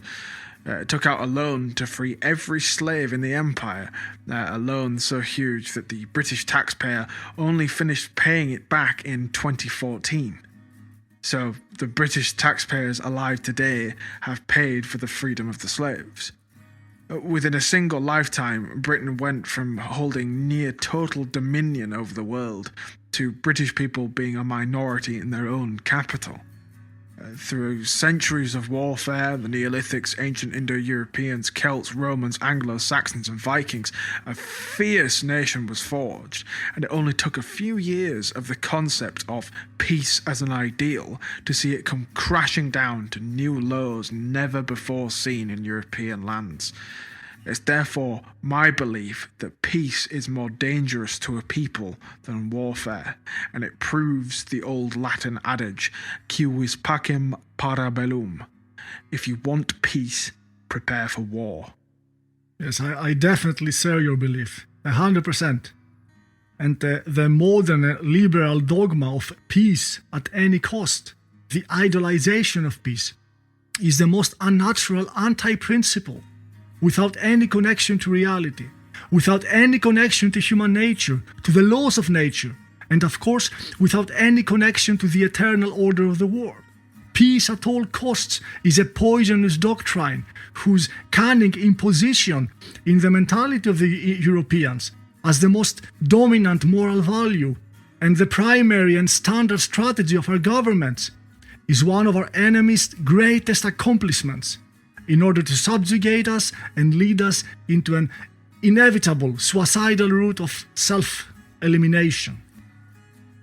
I wish now to look further in the psychology of the hero, the heroic mentality that characterizes and differentiates the hero from the common man. The heroic mentality is based upon the fundamental principle that life is an endless struggle, a continuous strive, never ultimately completed, even when some specific goals are accomplished. A struggle against nature, against others, and mainly against ourselves, our egos, our faults, and our passions. The greatest reformer of the 20th century verbalized this idea in a very famous and most insightful dictum. Those who want to live, let them fight. And those who don't want to fight in this world of eternal struggle do not deserve to live. The hero sees this struggle as an integral part of his being, as a mission granted to him by destiny, a mission that he willingly accepts and throws himself wholeheartedly in dangers and adventures, and attracts on him all the storms and thunders of the world in order to protect the common man. And he does this not because of altruism or philanthropy, but because he knows this is a duty of the chosen few, to be crushed for others, by the others, a most valuable privilege. The hero is not the flower, nor the fruit. He is the seed that must be buried and rotten for the flower and the fruit to come. His whole being represents a future. The hero strides through life richly and intensely. But this doesn't mean that he indulges in the delights and pleasures of life. He tries them just enough to get over them. He knows them just enough to understand that in the end they will paralyze his power and make him deviate from his path. And ultimately, pleasure seeking is for those who want to take from life. The hero doesn't want to take, he wants to give. The hero lives many lives simultaneously. He experiences intensely all the opposite drugs and tensions of the personality. He is flooded, almost overwhelmed by all the dramatical emotions and impressions of the psyche, and he fearlessly explores all the dark corners of his mind. But for the hero, this inner, we can call it multiplicity, never leads to dissolution, to splitting or polarization. The core of his personality is never blurred or shaken, his concentration never lost. He wouldn't be a hero if he wasn't a strong personality, and strong personality means strong central character that restrains all the adventures of the mind, subdues all the dispersive tensions within, controls all emotions and instincts in a firm and harmonious inner unity. And this harmonious unity of spiritual and intellectual balance, combined with outer physical beauty and health, was our ancestors' greatest ideal, especially in the Greek classical civilization. And the legendary stories, the tasks and accomplishments of the heroes of all the Aryan mythologies and traditions symbolize in great extent the struggle of the hero to realize this ideal, as he fights against multiple egos, vanity, fear, despair, delusion, corruption, and all the passions, deficiencies, and weaknesses of the personality, symbolized in the myths by monsters, giants, trolls, and so on. Both the personality and the life of the hero is so rich that any single side of it can be the whole world for a common man. He's a multitasker, but not because of outer pressure or in chasing success, but because his rich intellect and his will to act and create find expression on many levels, many paths, and countless different tasks. He doesn't know success, and success, as understood by the many, doesn't know him. He's not here to be popular. That would mean that he must adapt and conform. He's not after material wealth. He knows that it's temporary and corrupting. He doesn't seek approval, and he doesn't need supporters.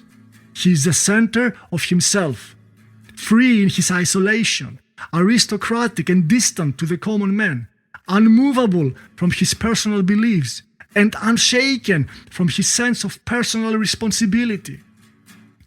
He doesn't envy or antagonize others. He doesn't need others to affirm his ideas and the path he's chosen. He knows that it's not the content of a man's ideas that matters, but the strength and honor it takes to conquer, to stand for, and to defend his ideas. It's not what he believes, but how he believes in it. And when the hero defends his ideas and his way of life, he doesn't do it in order to impose them on others. He does it in order to remain who he is. And when the common man understands who the hero is and what he represents, loath and envy arises, as the common man cannot tolerate the truth that the hero stands for. He cannot tolerate his bravery that he lacks.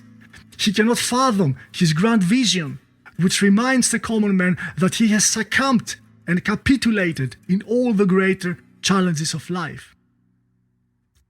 The heroic man is not a popular person to the masses.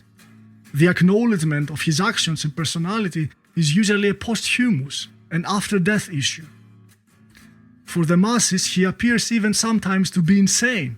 And he is insane, like a child who doesn't have this over-celebrated sense of realism, which in reality is indolence and cowardice to dare, to believe, to hope and to act. And the child is a child because it still believes unconditionally, and the hero is blessed with eternal youth. His vigor, his vitality, and his radiation are beacons of divine youth in the ever-aging and decaying world around him. And for the hero, his sense of personal honor and his unmovable devotion to duty is not a burden, not an obstacle. It's liberation. He's a free man because he's transcended by his service and loyalty to these higher values, over and away from the enslaving and corrupting trivialities, deceptions, and attachments of life. The life of a hero is usually short. Not, however, in the common sense.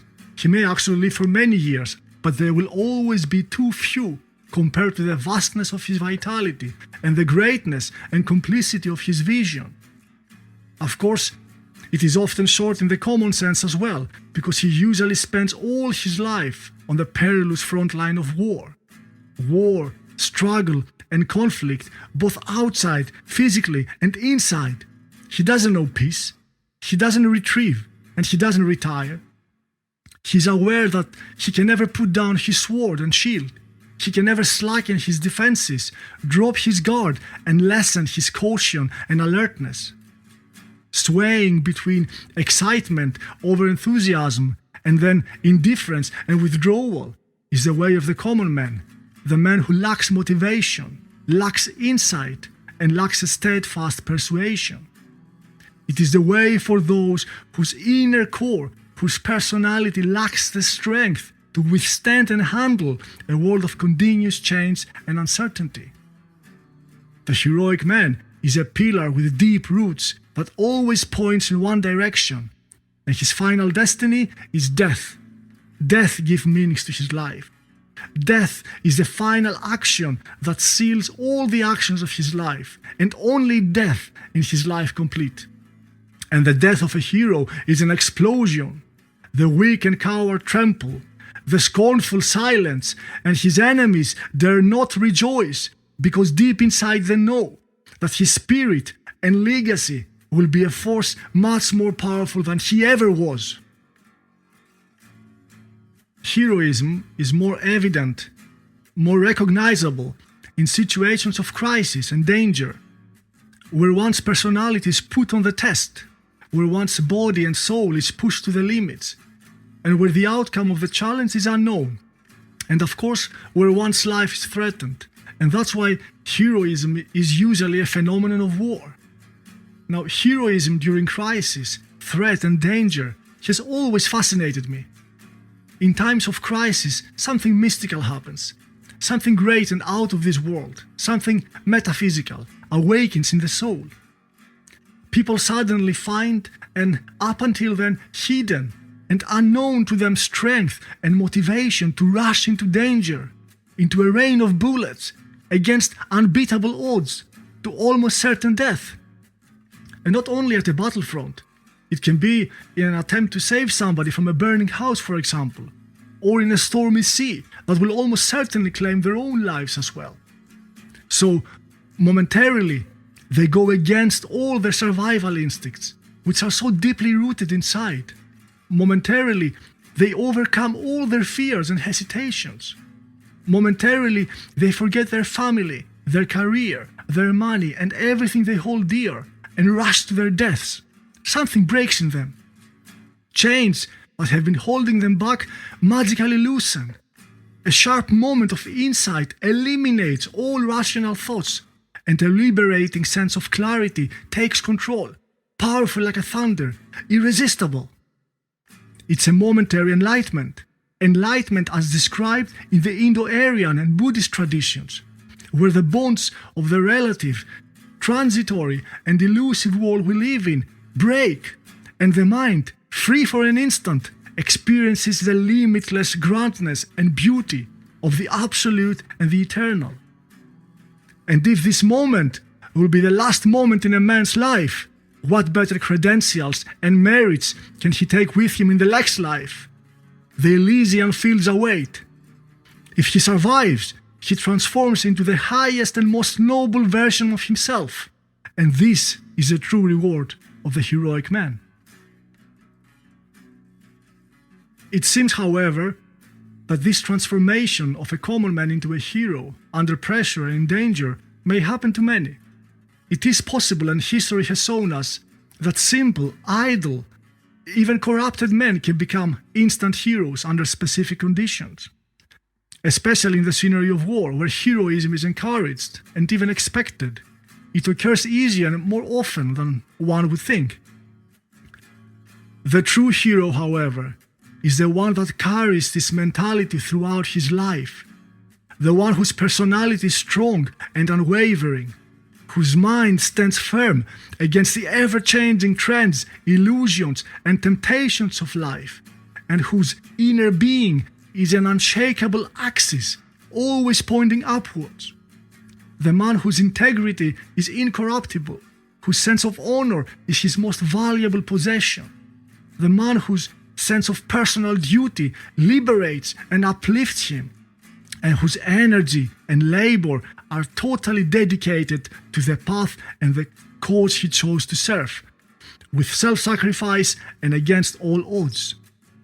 Personally, I have been privileged, and still am, to be around men of this aristocratic, heroic Aryan stock, to have learned by them and be inspired by them, to see how heroically they stride through life, how they affect and influence others, how they accomplish tasks and goals that may seem impossible. These modest, aristocratic, superior ascetics, whose personality radiates truthfulness, nobility, and vigor, who work relentlessly on all fronts for the benefit of their people, and essentially for the well-being of the whole world, with a sacred sense of duty and an inner persuasion that moves mountains. And my hope for the future of our race lies exclusively on these heroes who personify the finest and most authentic qualities of our people. To these heroes of our race, we wish to dedicate today's episode. To our fallen comrade, Axel Eriksson, who found his calling, embraced his duty, and followed the heroic path, and rejoices in Valhalla, side by side with his forefathers, preparing for the final battle. To our comrades in the movement, who tirelessly labor, sweat, and bleed for our sacred cause, with courageous self-sacrifice, immeasurable patience, unbroken will, and aristocratic sense of duty and responsibility. To all the champions of our race all over the world, who chose a harsh path of virtue, who chose to stand up and fight, who chose the path of the hero and not the fear of the victim, the indifference of the egoist, and the shame of the traitor. We salute you. Before we finish for today, I would like to take up one final subject: the idea of the hero in contrast to that of the martyr. We have talked in detail about the Aryan perspective of the heroic ethos, the personality and the philosophical and metaphysical dimensions of the hero in our traditions and how we understand it. The term martyr seems to the non-diligent observant as almost a synonym to the term hero, and it is often used as such, unfortunately, even in our political and ideological circles. Originally, a martyr was someone who was persecuted and executed for his religious beliefs, but now the term is used more broadly and includes persecution and death for other beliefs as well, political, social, or any kind of firm persuasion which the martyr will not renounce at the threat of death. In our modern days, where cultural Marxism sweeps over all aspects of public opinion, and where all values have been reversed, and all authentic and noble concepts and meanings have been distorted and degraded, a martyr can be any passive, weak, decadent individual who is falsely given the status of a martyr by the system, in order always to serve a specific, subversive and disorientating agenda, and almost exclusively against white people. In the combatant Muslim world, to my understanding, the word martyr is synonym to hero. This martyr dies heroically in action, in war, for his faith, Islam. And as we said, it's not what you believe in, but how you believe in it, how you choose to fight and die for it. The concept of the martyr is Semitic in its origins, and by Semitic we mean not only racially and ethnically, but also culturally, so that is Jewish, Islamic and Christian.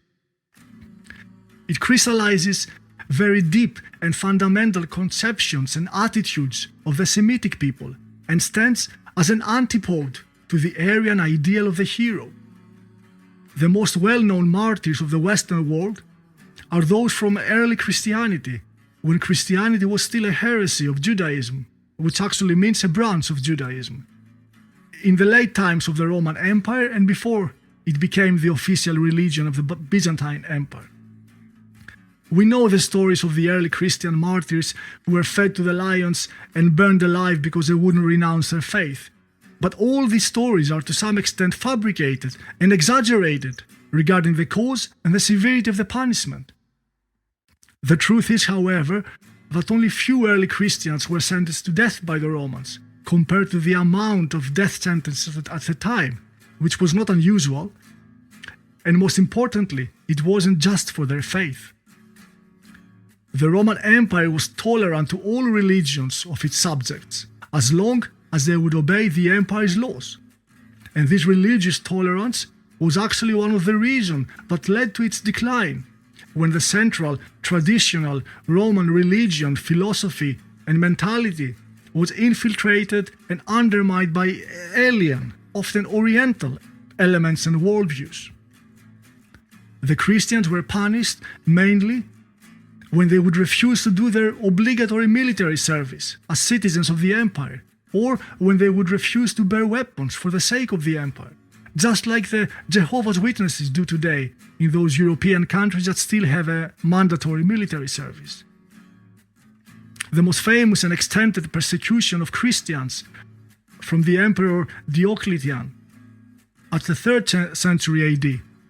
The persecution, mostly exaggerated by Christian historians, was a final, desperate attempt to defend and cleanse the empire from the rapidly spreading Christian faith that was gaining followers high up in the military and administrative ranks, and was operating as a subversive, infiltrative, and antagonizing force, opposing and denying fundamental Roman traditions, threatening the very structural cohesion and function of the whole empire. And what should Diocletian do? Abandon the empire and succumb to a religion and worldview so distant and alien to the Roman ways? His persecution of the Christians lasted only a few years, and the number of victims blinks in comparison to the victims of the Christian persecutions against the pagans that lasted for many centuries. The most famous martyr of Diocletian's persecution of the Christian was a young Greek from Cappadocia, an army officer, later known as St. George. His story is uncertain and seems to be enriched with time by Christian historians, very similar to the stories of many Christian martyrs. He was a high military officer who was asked to renounce his faith and pledge allegiance to the emperor like everybody else. George of Lydda, as was his real name, denied. He was tortured in many different brutal ways, but always came out uninjured because of divine protection, until he was beheaded.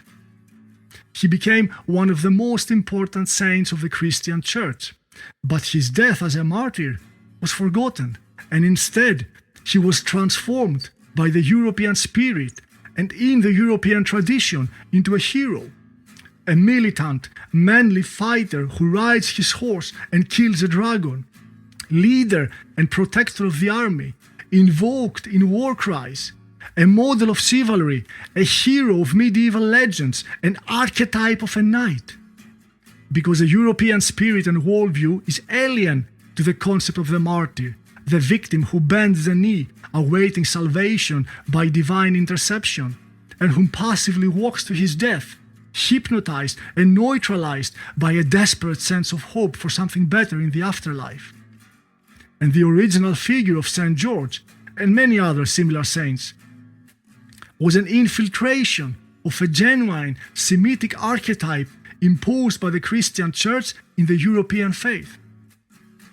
But the only way for such a foreign element to be accepted, especially in relation to the army, was to be fully and utterly transmuted into the familiar and heroic archetype of the dragon-slaying noble Aryan hero. Another similar Semitic archetype of a martyr that had become a European Christian tradition is that of the three young men in the furnace. The story goes like this. At the time of the captivity of the Jews by the Babylonians, under King Nebuchadnezzar, the king appreciated Prophet Daniel, who was alive then, and asked him to send 3 Israelites as advisors in his court. Daniel sent 3 young men, Ananias, Azariah, and Mishael. According to this version of the story, King Nebuchadnezzar erected a huge gold statue of himself and asked his subjects to worship him like a god. The 3 young Israelites refused and were thrown in a furnace, a big oven to be burned alive, as usual, and they were uninjured and rescued by divine intervention. Does this sound familiar? The furnace, the victims, the young Jews burned in the oven?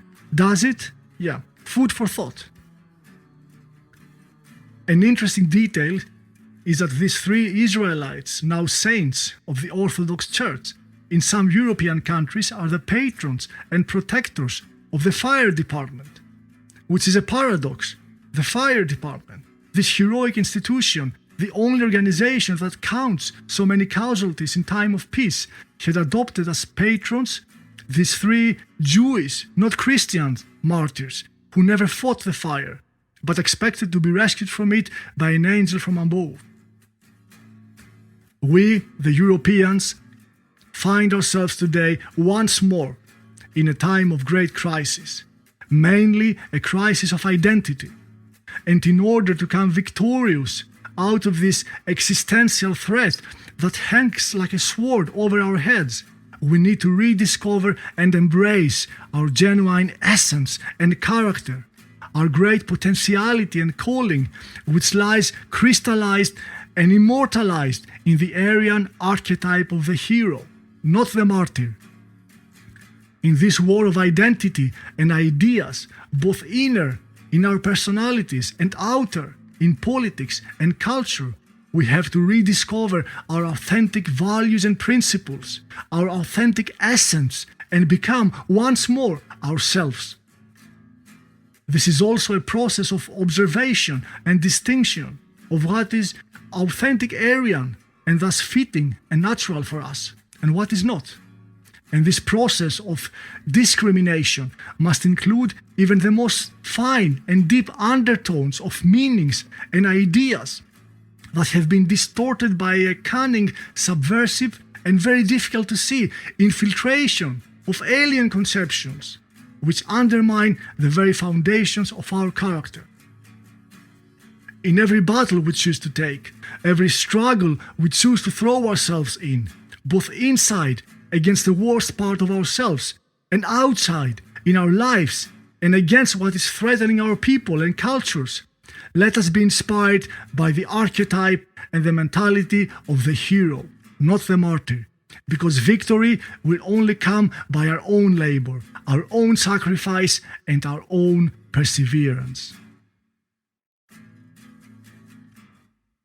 Now that we've established the hero and the noble castes that create and maintain a truly heroic people, it's time for Freja to walk us through some of the initiatory practices of our ancestors.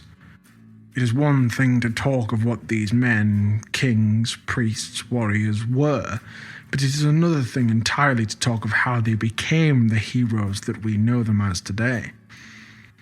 A sense of heroic initiation is key to any healthy people throughout history, as is a sense of reverence for those who achieve these noble heights. We hope that by exploring these ancient traditions, we might do our own small part in rekindling this sacred flame, this spirit of heroism, as it is needed now more than ever.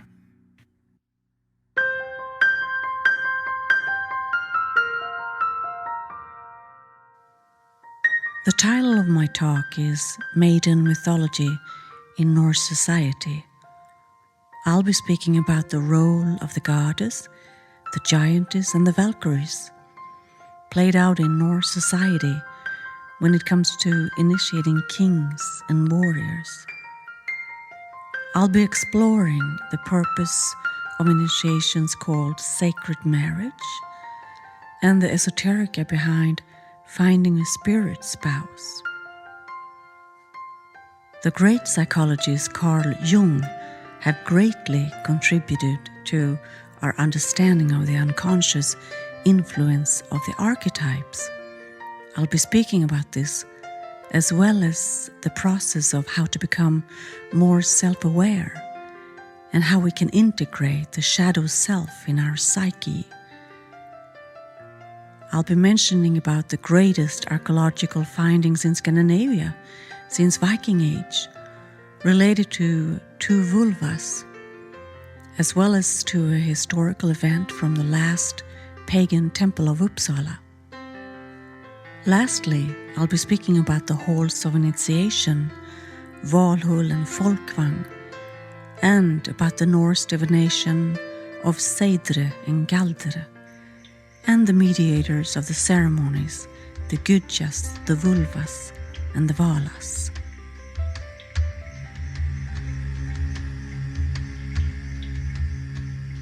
Sacred marriage, or Hirogamos as it's called in Greek, is part of an ancient Germanic, Celtic, and Scandinavian mythology and culture.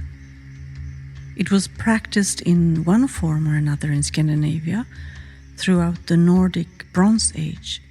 This is shown in rock carvings of that period.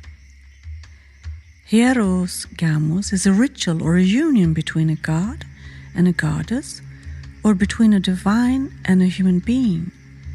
It's a sacred matrimony between a king and a goddess with the purpose to establish kingly authority and hierarchy for the king and his territory and the warband. Kingship demanded a sacred foundation that could be provided only through the omnipotence of the great goddess. The Hirogamos myth was very important for the ideology of royal lines. The king or ruler represented a being that was descended from a god and a giantess, and they were representatives of cosmic polarity.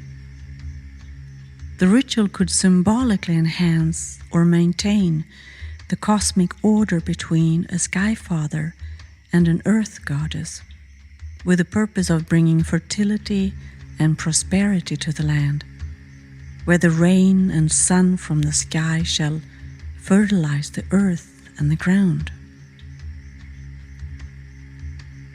The rituals of initiation into kingship or rulership was connected to a death and resurrection symbolism, and with the purpose to be found worthy of the gift of immortality. Immortality was not for everyone. This gift required profound understanding about oneness of polarities. In other words, having tasted the perfect harmony and balance of the feminine and the masculine, of a king and queen, and god and goddess. The idea of an offering of mead by a gold-adorned lady was a powerful tradition in many Germanic societies from the earliest times up to Viking Age. The queen or the lady would enter the hall in a prescribed manner, offering mead to the king with a formal greeting and then giving him advice. The king then had to swear an oath to the goddess, and when the king accepted the drink and her holy embrace, he was then fit to be king. She would then proceed to the other warriors in the hall according to their status, offering the same mead and in return receive an oath of eternal loyalty.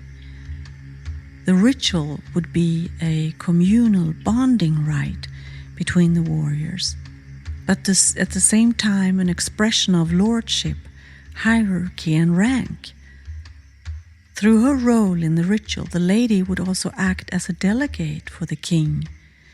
She sanctified the status of each warrior, and this bonded the band of the warriors like brothers, as well as into a big family. Her presence was essential, and her cheering words and gifts made a harsh life more bearable. This ritual was the crowning reward of the battle-tired warrior. Mead is meant to be intoxicating and create an altered state of mind. But intoxication without symbolic understanding of the ritual is useless. Symbolically, the mead represents the knowledge and wisdom of the gods. It also comes with a purpose: to make poetry, to become a skald, to bring wisdom and knowledge, to wake up our blood memory, or to obtain the mead of immortality. So the mead have many names and many purposes.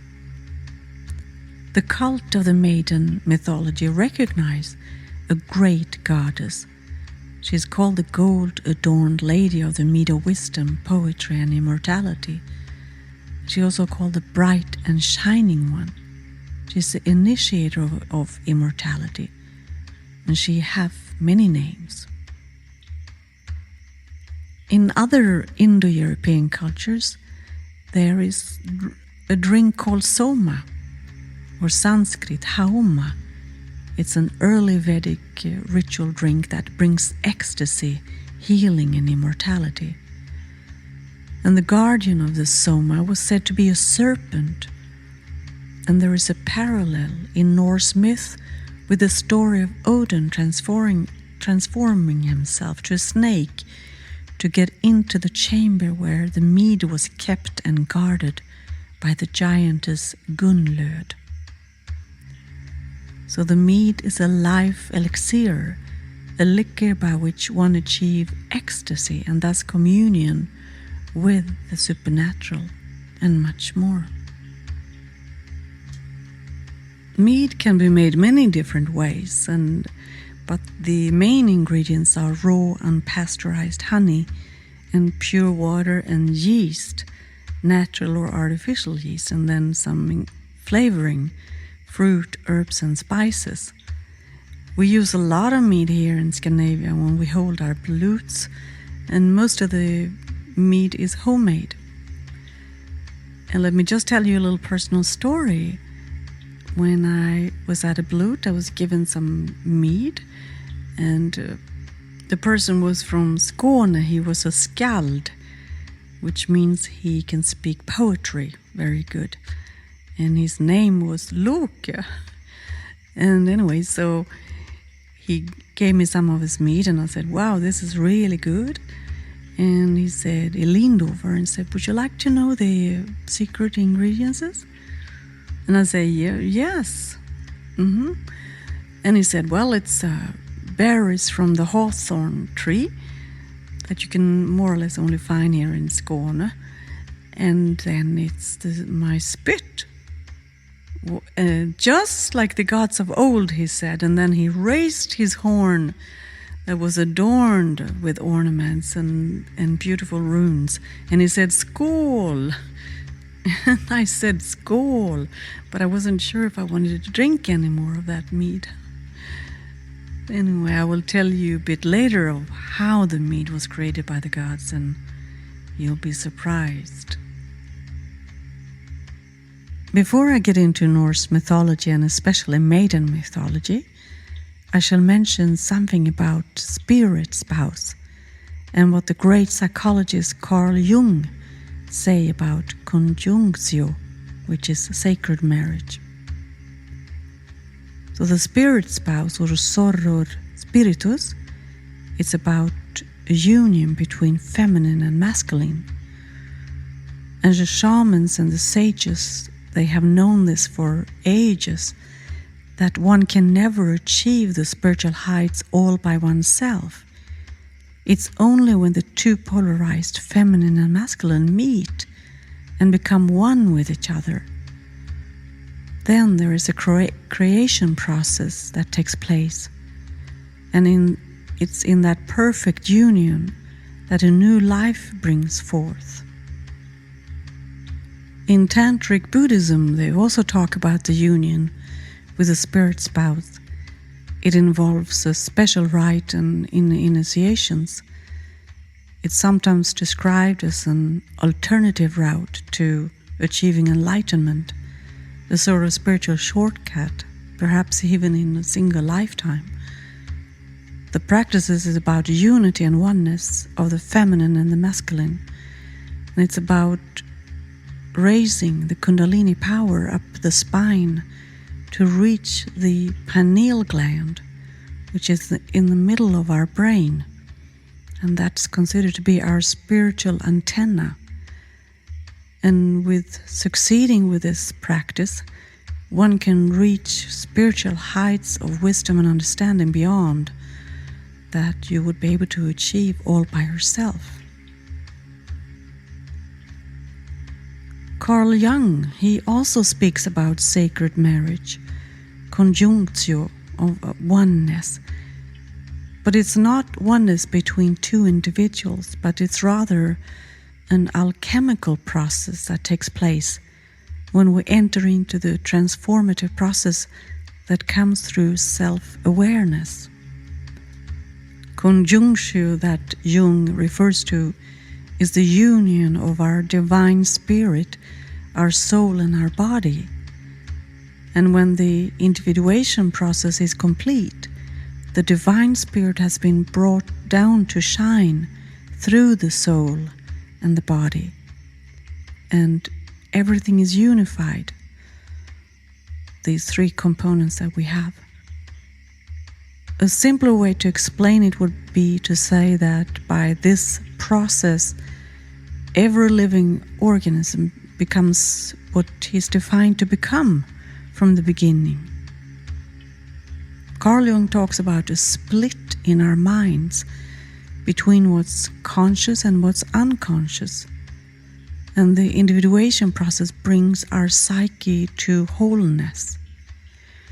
He also talks about the tension of opposites between the masculine and the feminine, and the masculine seeks more autonomy, and the feminine seeks communion and relationship.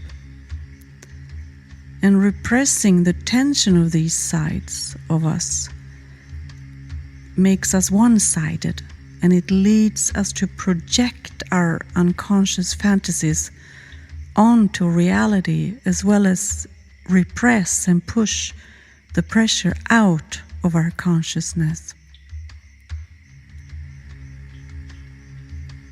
The psychiatrist Carl Jung also speaks about archetypes. He says that the archetypes are the fundamental units of the human mind, and they are the secret forces behind all human behavior. He describes the archetypes as forms or images. Examples would be the concept of the mother and the father, the warrior, the sage, the child, the king, the queen.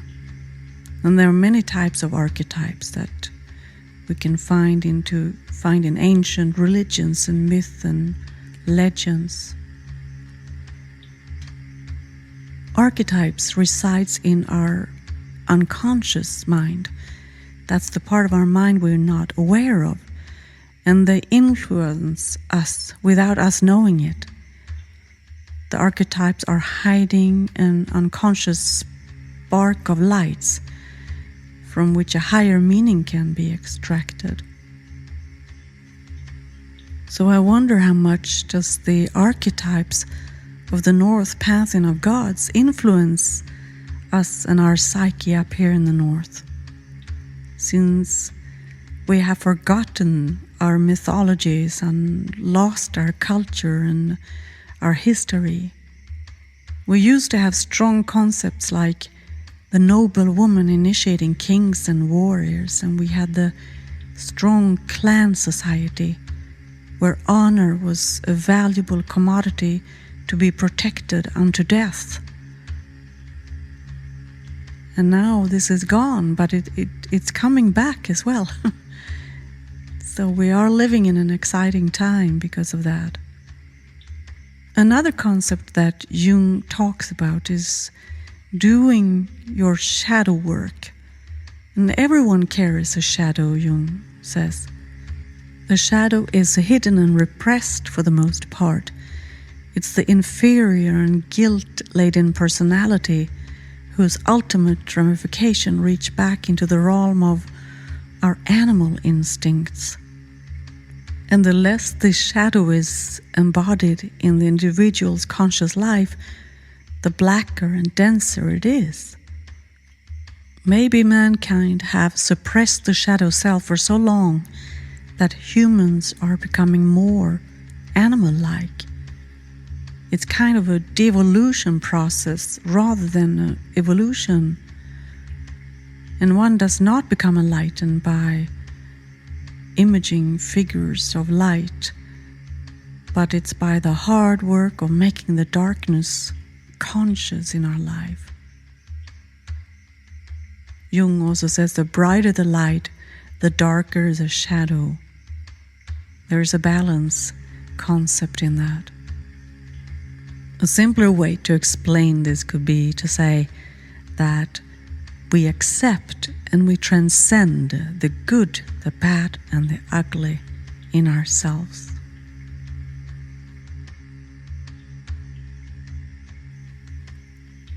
There is another poet and esoteric author that I would like to mention, and his name is Miguel Serrano. And it paints a similar picture with the concept of the perfect match and the union between the feminine and the masculine. His esoteric poem says that the her came out of him and that they were joined from the beginning of times and they were separated. And the purpose of life's journey is to get back together again. So he says like this, there's only one her for each him, and she is the her that came out of him. In the turning of the wheel of the eternal return, it's not always given for them to meet. One or the other might arrive late or early, but if they do manage to meet, everything must be put at stake to bring her back to life. And he goes on to say that the goal is immortality, and it's the woman that gives the man the elixir of no death. He says the woman's road is that of magic, eternal love. She hands her lover the chalice of the grail, filled to the brim with the liquor of immortality. For the woman is the world through the chakras through which her hero must travel. A woman is Kundalini. A woman has no soul. She is the soul. A woman has no eternity. She is eternity. So Serrano is also leaning on this synchronization to bring back the perfect balance, the unity, the oneness between the her that came out of him. And this is the way that creation continues beyond our understanding. Since I've talked about the mead and the purpose of this elixir, I'll do a quick backdrop into Norse mythology and to see how the mead came about. So there was a war between the pantheon of the gods, Gudaätterna, and the Aesir's. They had tried 3 times to burn and kill the very powerful Vulva Gullveig, and she was a Vanir goddess, but she could not be killed, even though they tried to burn her. And Odin, he threw his spear, and peace was declared in the land. And then the high priestess Lady Freja, she was appointed to be the Blutgudja in the high hall, and she then instructed the gods to pour their divine essence into a cauldron and kittel. And the pantheon of the gods, they spat and collected their saliva in this cauldron and filled it with the power of divine union and with all of their knowledge. out of this Kvasir was created, and he's the personification of infinite wisdom and knowledge. He was created by the gods, and he moved freely through the worlds. And there were peace in the land, and there were peace between the pantheon of gods, the Assyrians and the Veneers, and it was called the time of Balder, the golden age, and in Old Norse it's called Frodafridre.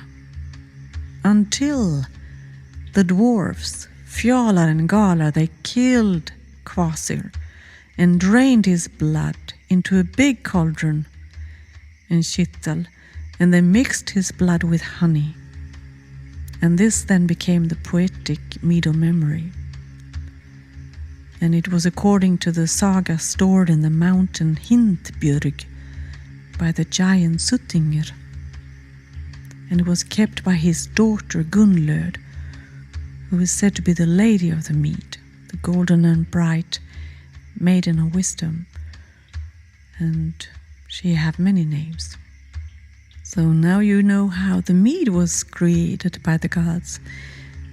I'd like to go into another very rare discovery made in Norway 1904. It was a barrier mound there, and they excavated a Viking ship from around 840 AD. It's called Oseberg, the Oseberg ship, and it's considered to be the greatest burial site from Viking age. But I believe even recently they have found a similar barrier ship that they will excavate. That will be very interesting. There had been grave robbers, and they had already removed the precious metals and the jewelry. They first believed that the grave belonged to a highly esteemed person, a king or a partly divine person, but it turned out to be two tiny old women that was buried in the ship, and they are most likely vulvas from Viking age, sailing along the coast of Norway and Sweden with the purpose of initiating kings and performing magic through rituals like Seid and maybe even rune magic, another kind of Norse divinations. In the beautifully decorated oak ship, there was found several wooden decorated wagons, and some were sledges, and they believe that the vulvas might have used them going into the sea villages in a procession with horses or some other animals driving the wagons. They found in the ship 15 sacrificed horses, 4 dogs and 1 ox, and a lot of other items, both practical and religious, and musical instruments were found as well. There were artifacts from other parts of the world. A Persian blanket was found, and a very unique Buddha statue in lotus position with a sun wheel or a swastika on the chest.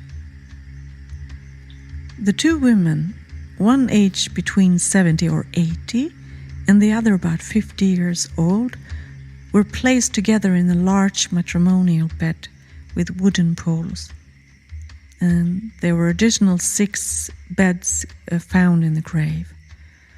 And one of the women wore a fine red wool dress with white linen veil and a gauze weave, and the other woman a blue wool dress. And both the maidens maintained healthy teeth, and they used toothpicks. And all these components about the women spoke for that they had high rank and had value in their society. On one bucket from the Oseberg ship there is a runic inscription, and it said Sigrid owns this bucket. So Sigrid may have been the name of one of the women in the grave. There was also detailed tapestry to reveal some of the rituals performed by the vulvas, and it shows a procession of women surrounded by serpents, as well as some kind of mushrooms that we think could be what we call in Sweden flugsvamp. I'd like to speak about another event that has taken place here in Scandinavia, or rather in Sweden, in Uppsala. And that is an offer feast. We know that our forefathers offered gifts and animals, sacrificed to the Norse gods for the purpose of getting good crop and god årsväxt. But every 9 years there was an offer feast in the Temple of Uppsala. And the gods that they offered to was Thor, Odin and Frey. And they were displayed on the wall on the heathen temple. So both animals, but very rarely humans, as self-sacrifice is believed to have taken place with the purpose of awakening the favor of the gods to bring good crops and prosperity in the land. And if there was miscrop several years in a row, it could be that the king offered himself to be sacrificed, and the folk had to elect another king that were bestowed with more favor from the great goddess. And we know all this from Ynglingasagan, that the Svearnas kung Domalde, Svearna came from the east coast of Sweden. He offered himself in the last pagan temple in Uppsala. And there have been years of miscrop, and the gods were obviously not pleased with the king. There is a famous painting by Carl Larsson called Midvinterblot, painted on the wall in a national museum in Stockholm. I will now talk about the high halls of initiations. Freja is obviously both a fertility god and a war goddess, and she had a place called Folkvang, or we say Folkeng, which means the field of folk. And this is the realm of Freja, and her hall was called Sätesrymne, which means rymlig på sittplatser, room that accommodate many seats. And Valhalla is the realm of Odin, and his great hall is called Gladsheim. And the Valkyries, they choose the most noble and skilled and fearless warrior to be transported either to Folkvang or Valhalla. And these fallen but yet again living warriors are called enhärjare. Valhalla is described, among other places, in Grimnismal.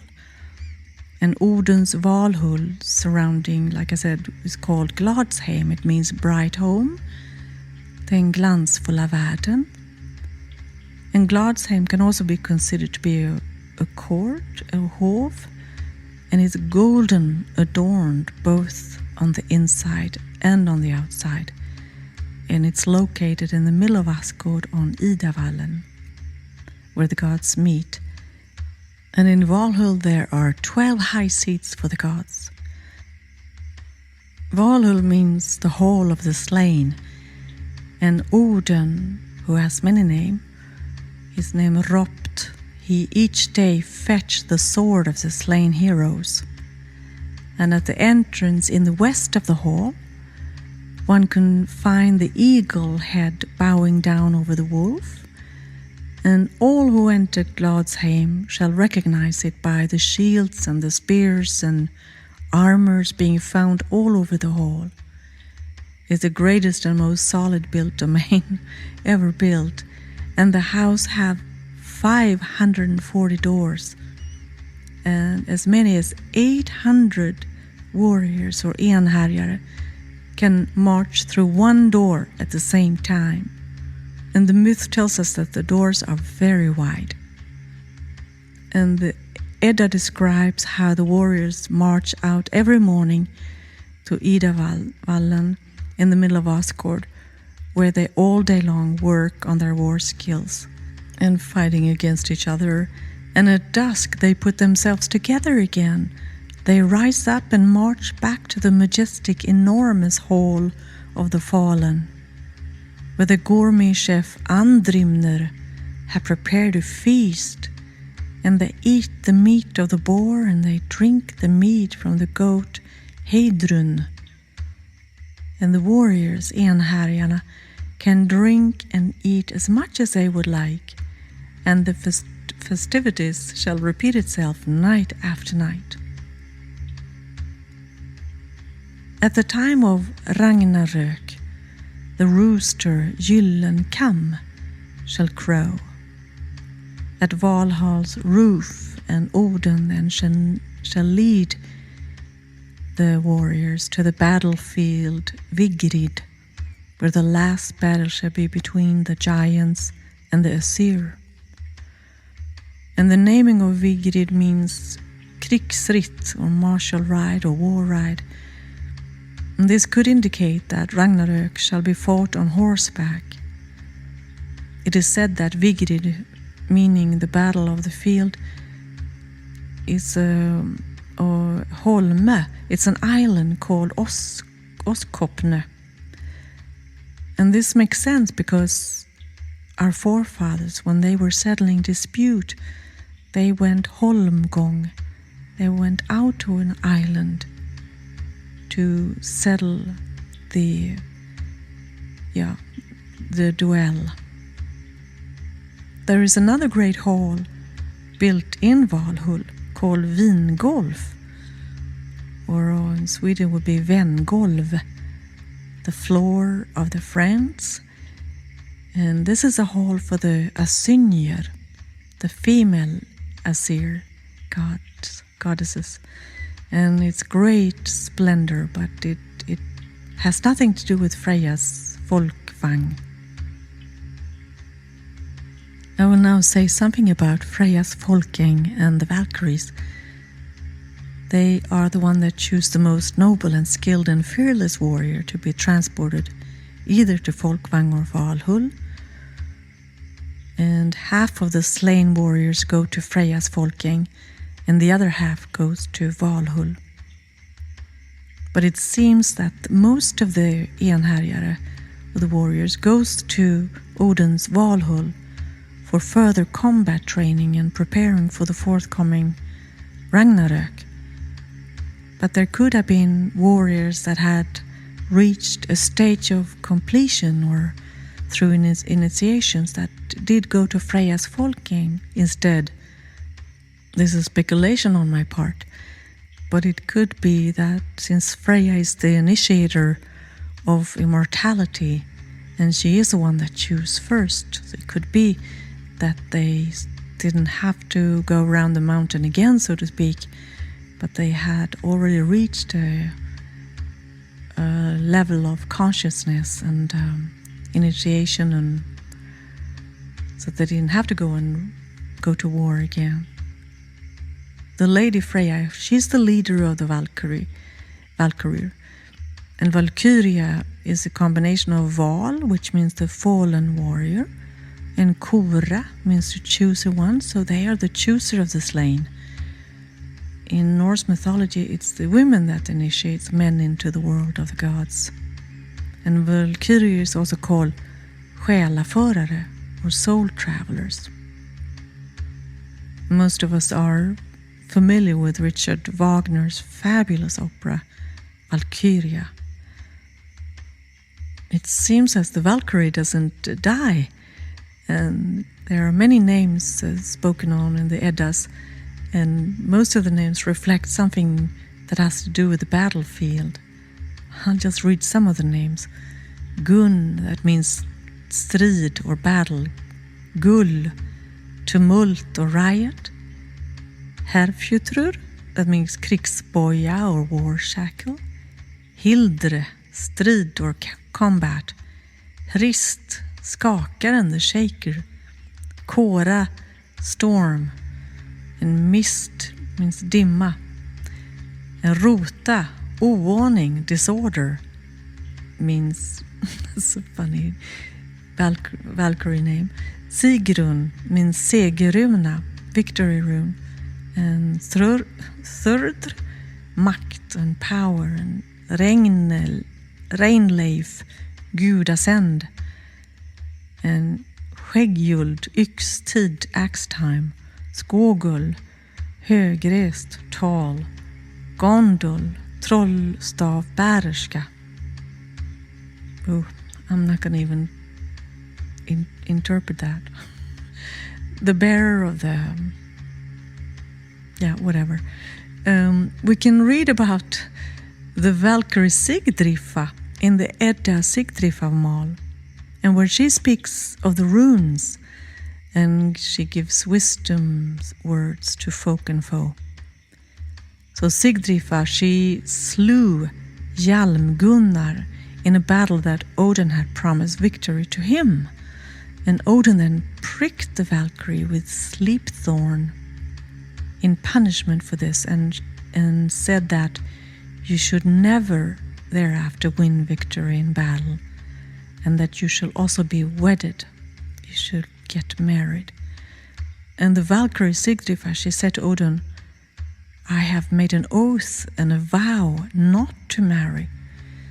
And even if I did, it would be to the most fearless man that there is. And in Fafnismal, we can read about how Sigurd tasted the blood of the dragon Fafnir. And then all of a sudden, he understands the birds. And they speak to him and they tell him to go to a place where the Valkyrie Sigdrifa sleeps. And Sigurd rode to Hindar mountain and went into the place and saw there a man lay and sleep in full armor. He took off the helmet and opened the brynjan and saw that it was a woman warrior. And she woke up, and then she proceeded to teach Sigurd the wisdom of the runes. And in Volupsa we can read what the Valkyrie Sigdrifa said.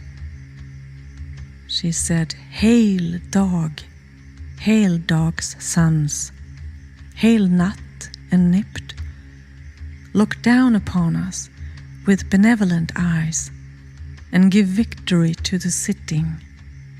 Hail Asas, hail Asinius, hail bounteous earth, words of wisdom give to us noble twain, and healing hands in life. And she then gave the advice to carve victory runes on the sword.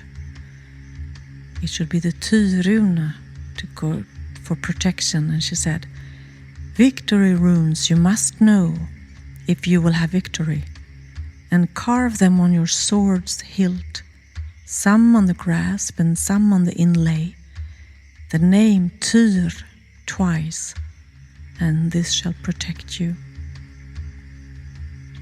She also talked about a magical combination of runes that is well known, and it's called Alle runes.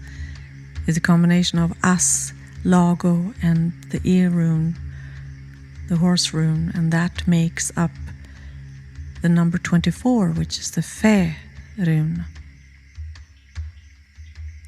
She said you should know the birth runes and wave runes and branch runes and speech runes and thought runes, all these different kind of runes.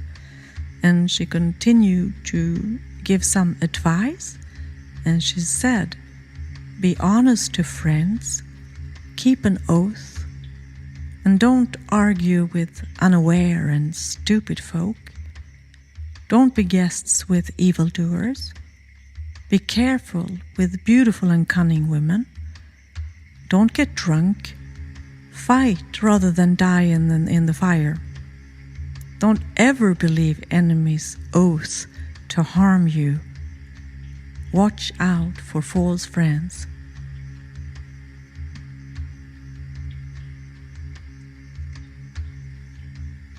In maiden mythology, the goddess also embraced the world of the giantess, the Jotun.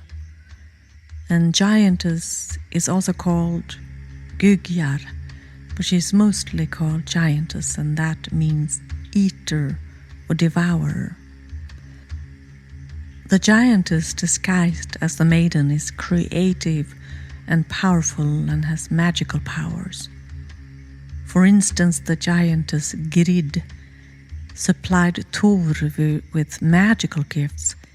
He was giving the girdle of might, the magical iron gloves, and the magical wand. And the giantess Jad, she's described as brilliant and beautiful, and her naked arms illuminated the air and the sea.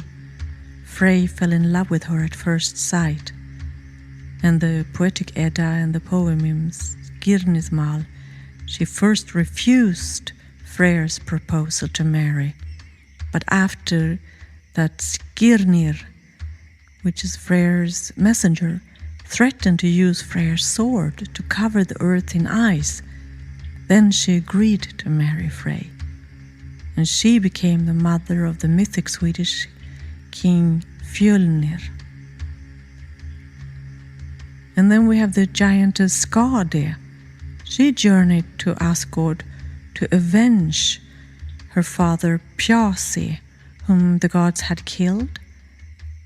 And she agreed not to avenge the gods if they allowed her to choose a husband among them, and if they succeeded in making her laugh.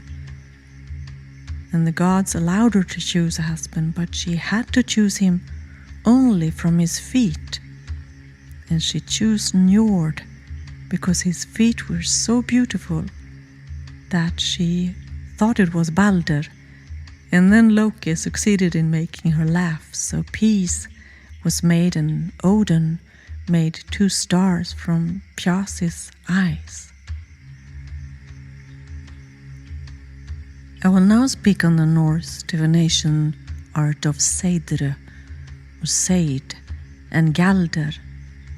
And Seid is an old shamanic ritual with a main purpose to go into trance and visit other worlds.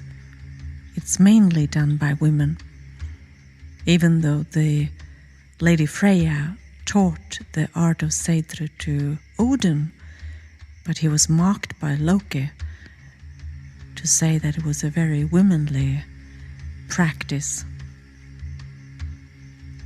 The crops and weather conditions, but also it was about birth and death of the folk. The vulva, she was serving the folk, and she was respectable and had very important role in the land.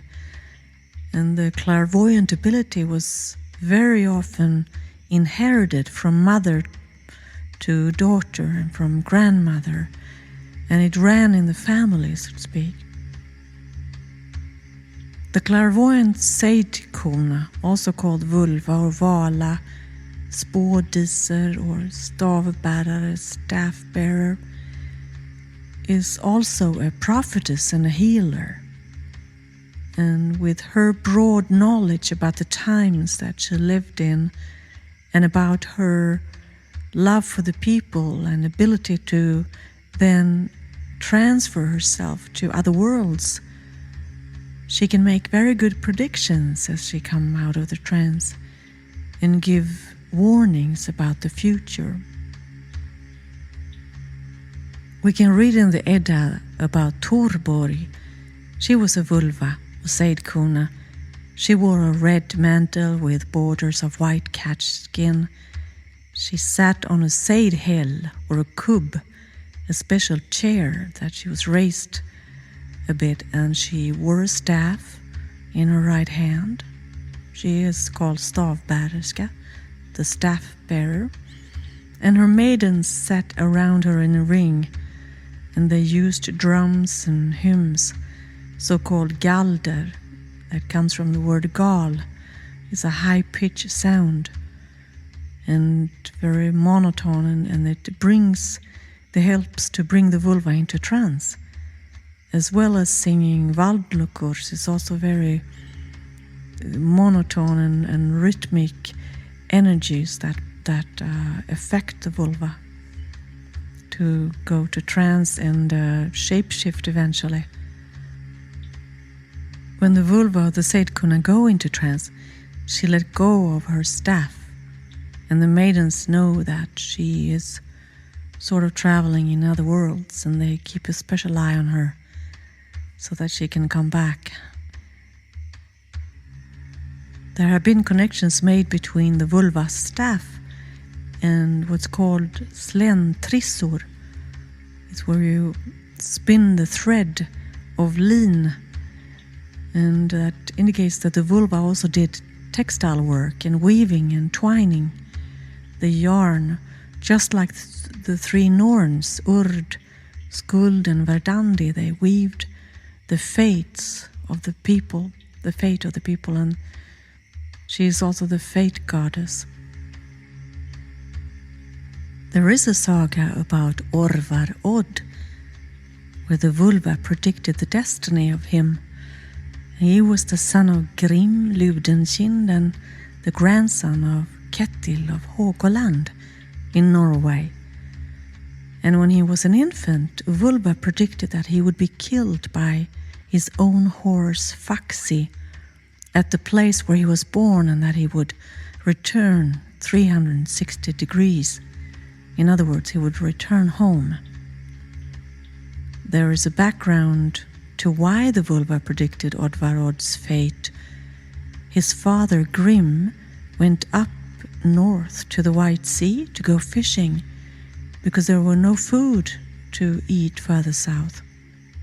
And there he killed some trollkonor. And this could have been the reason for a generational curse that was put upon Oddvarod.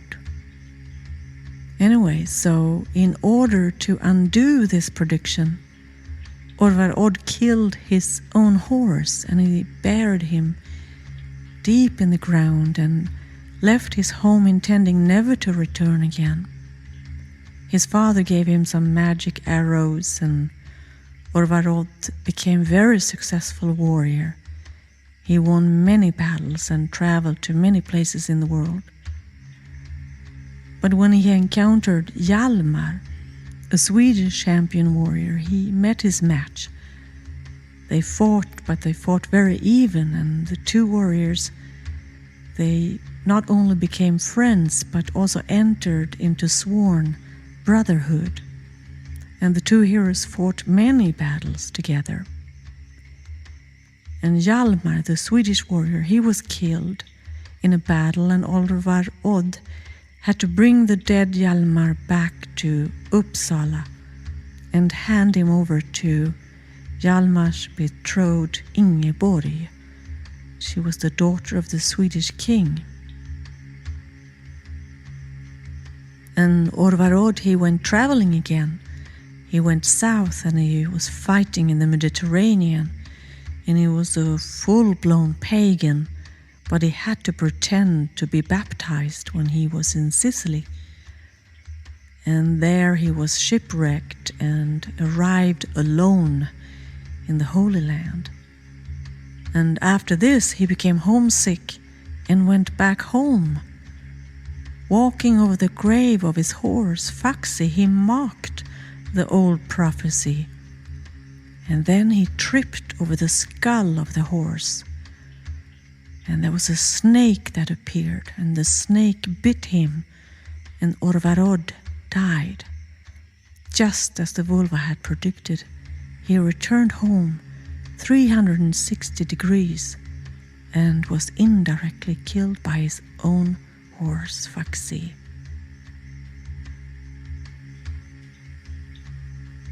So I have now been speaking about Valhalla and Folkeng, the realms of Freja and Odin, and maybe some of you wonder what happened to Balder, the bright shining one, the most popular god and the most loved sun god in Norse mythology. Well, he went to Hel, the cold and icy Hel, and at Balder's funeral, the giantess Hirogin, she came riding on a wolf, and she set the burning ship to sea. After she gave the ship a push, the fire flashes shook the earth. In the Prose Edda Gylfaginning we can read about when Odin, the Hellblinder, and Hermod, which means war spirit, the son of Odin, and he is also the brother of Balder, who was killed, they ride to Hel to try to make him come back to life again.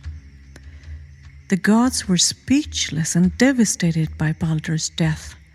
So Frigg, the mother of Balder, she asked the Aesir who amongst them would wish to gain all of her love and favor by riding to the road of Hel for Balder's return.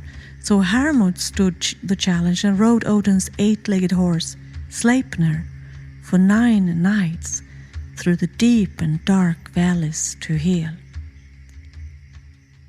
At Hel, the bridge covered with shining gold is guarded by the maiden Modgun, and she told Hermod that Balder had already crossed the bridge and that Hermod should ride back and downwards. But Hermod instead, he charged Sleipnir to jump high over the bridge and then came to the gate where he could see Balder seated in the most honorable seat. And Hermod begged the goddess Hel to release Balder, but she replied that Balder could only be released if all things, dead and alive, wept for him. Balder then gave Hermod the ring Draupnir, which had been burned at his funeral, to bring it back to Odin, and Draupnir is the Dripper. It's the magical ring of Odin that multiplies itself every 9th night. There are 8 new rings. That's why it's called the Dripper. And Draupnir was a product made by the most talented craftsmen in Cosmos, that is the dwarves. It was when Loki was traveling to the land of the dwarves to ask them to make treasures as a compensation for the gods. Loki, he caused trouble, and Thor, he was threatening to kill him unless he found some treasures to bring back. And the treasures that Loki brought back to Asgard were they were all magical power tools, which included Mjölnir, the hammer of Thor, and Draupnir, the ring of Odin, Gullinbursti, the boar of Frey, and Brisingamen necklace that belongs to Freja. And thus Balder had to remain in the underworld, not to emerge until after Ragnarök, when the earth descends again from the sea with green and ready to harvest fields. So I will now end this talk with a poem about the shining one, Balder, the most loved of all the gods. Of all the 12 round Odin's throne, Balder the beautiful alone, the sun god, good and pure and bright, was loved by all as all love light. Thank you very much for listening.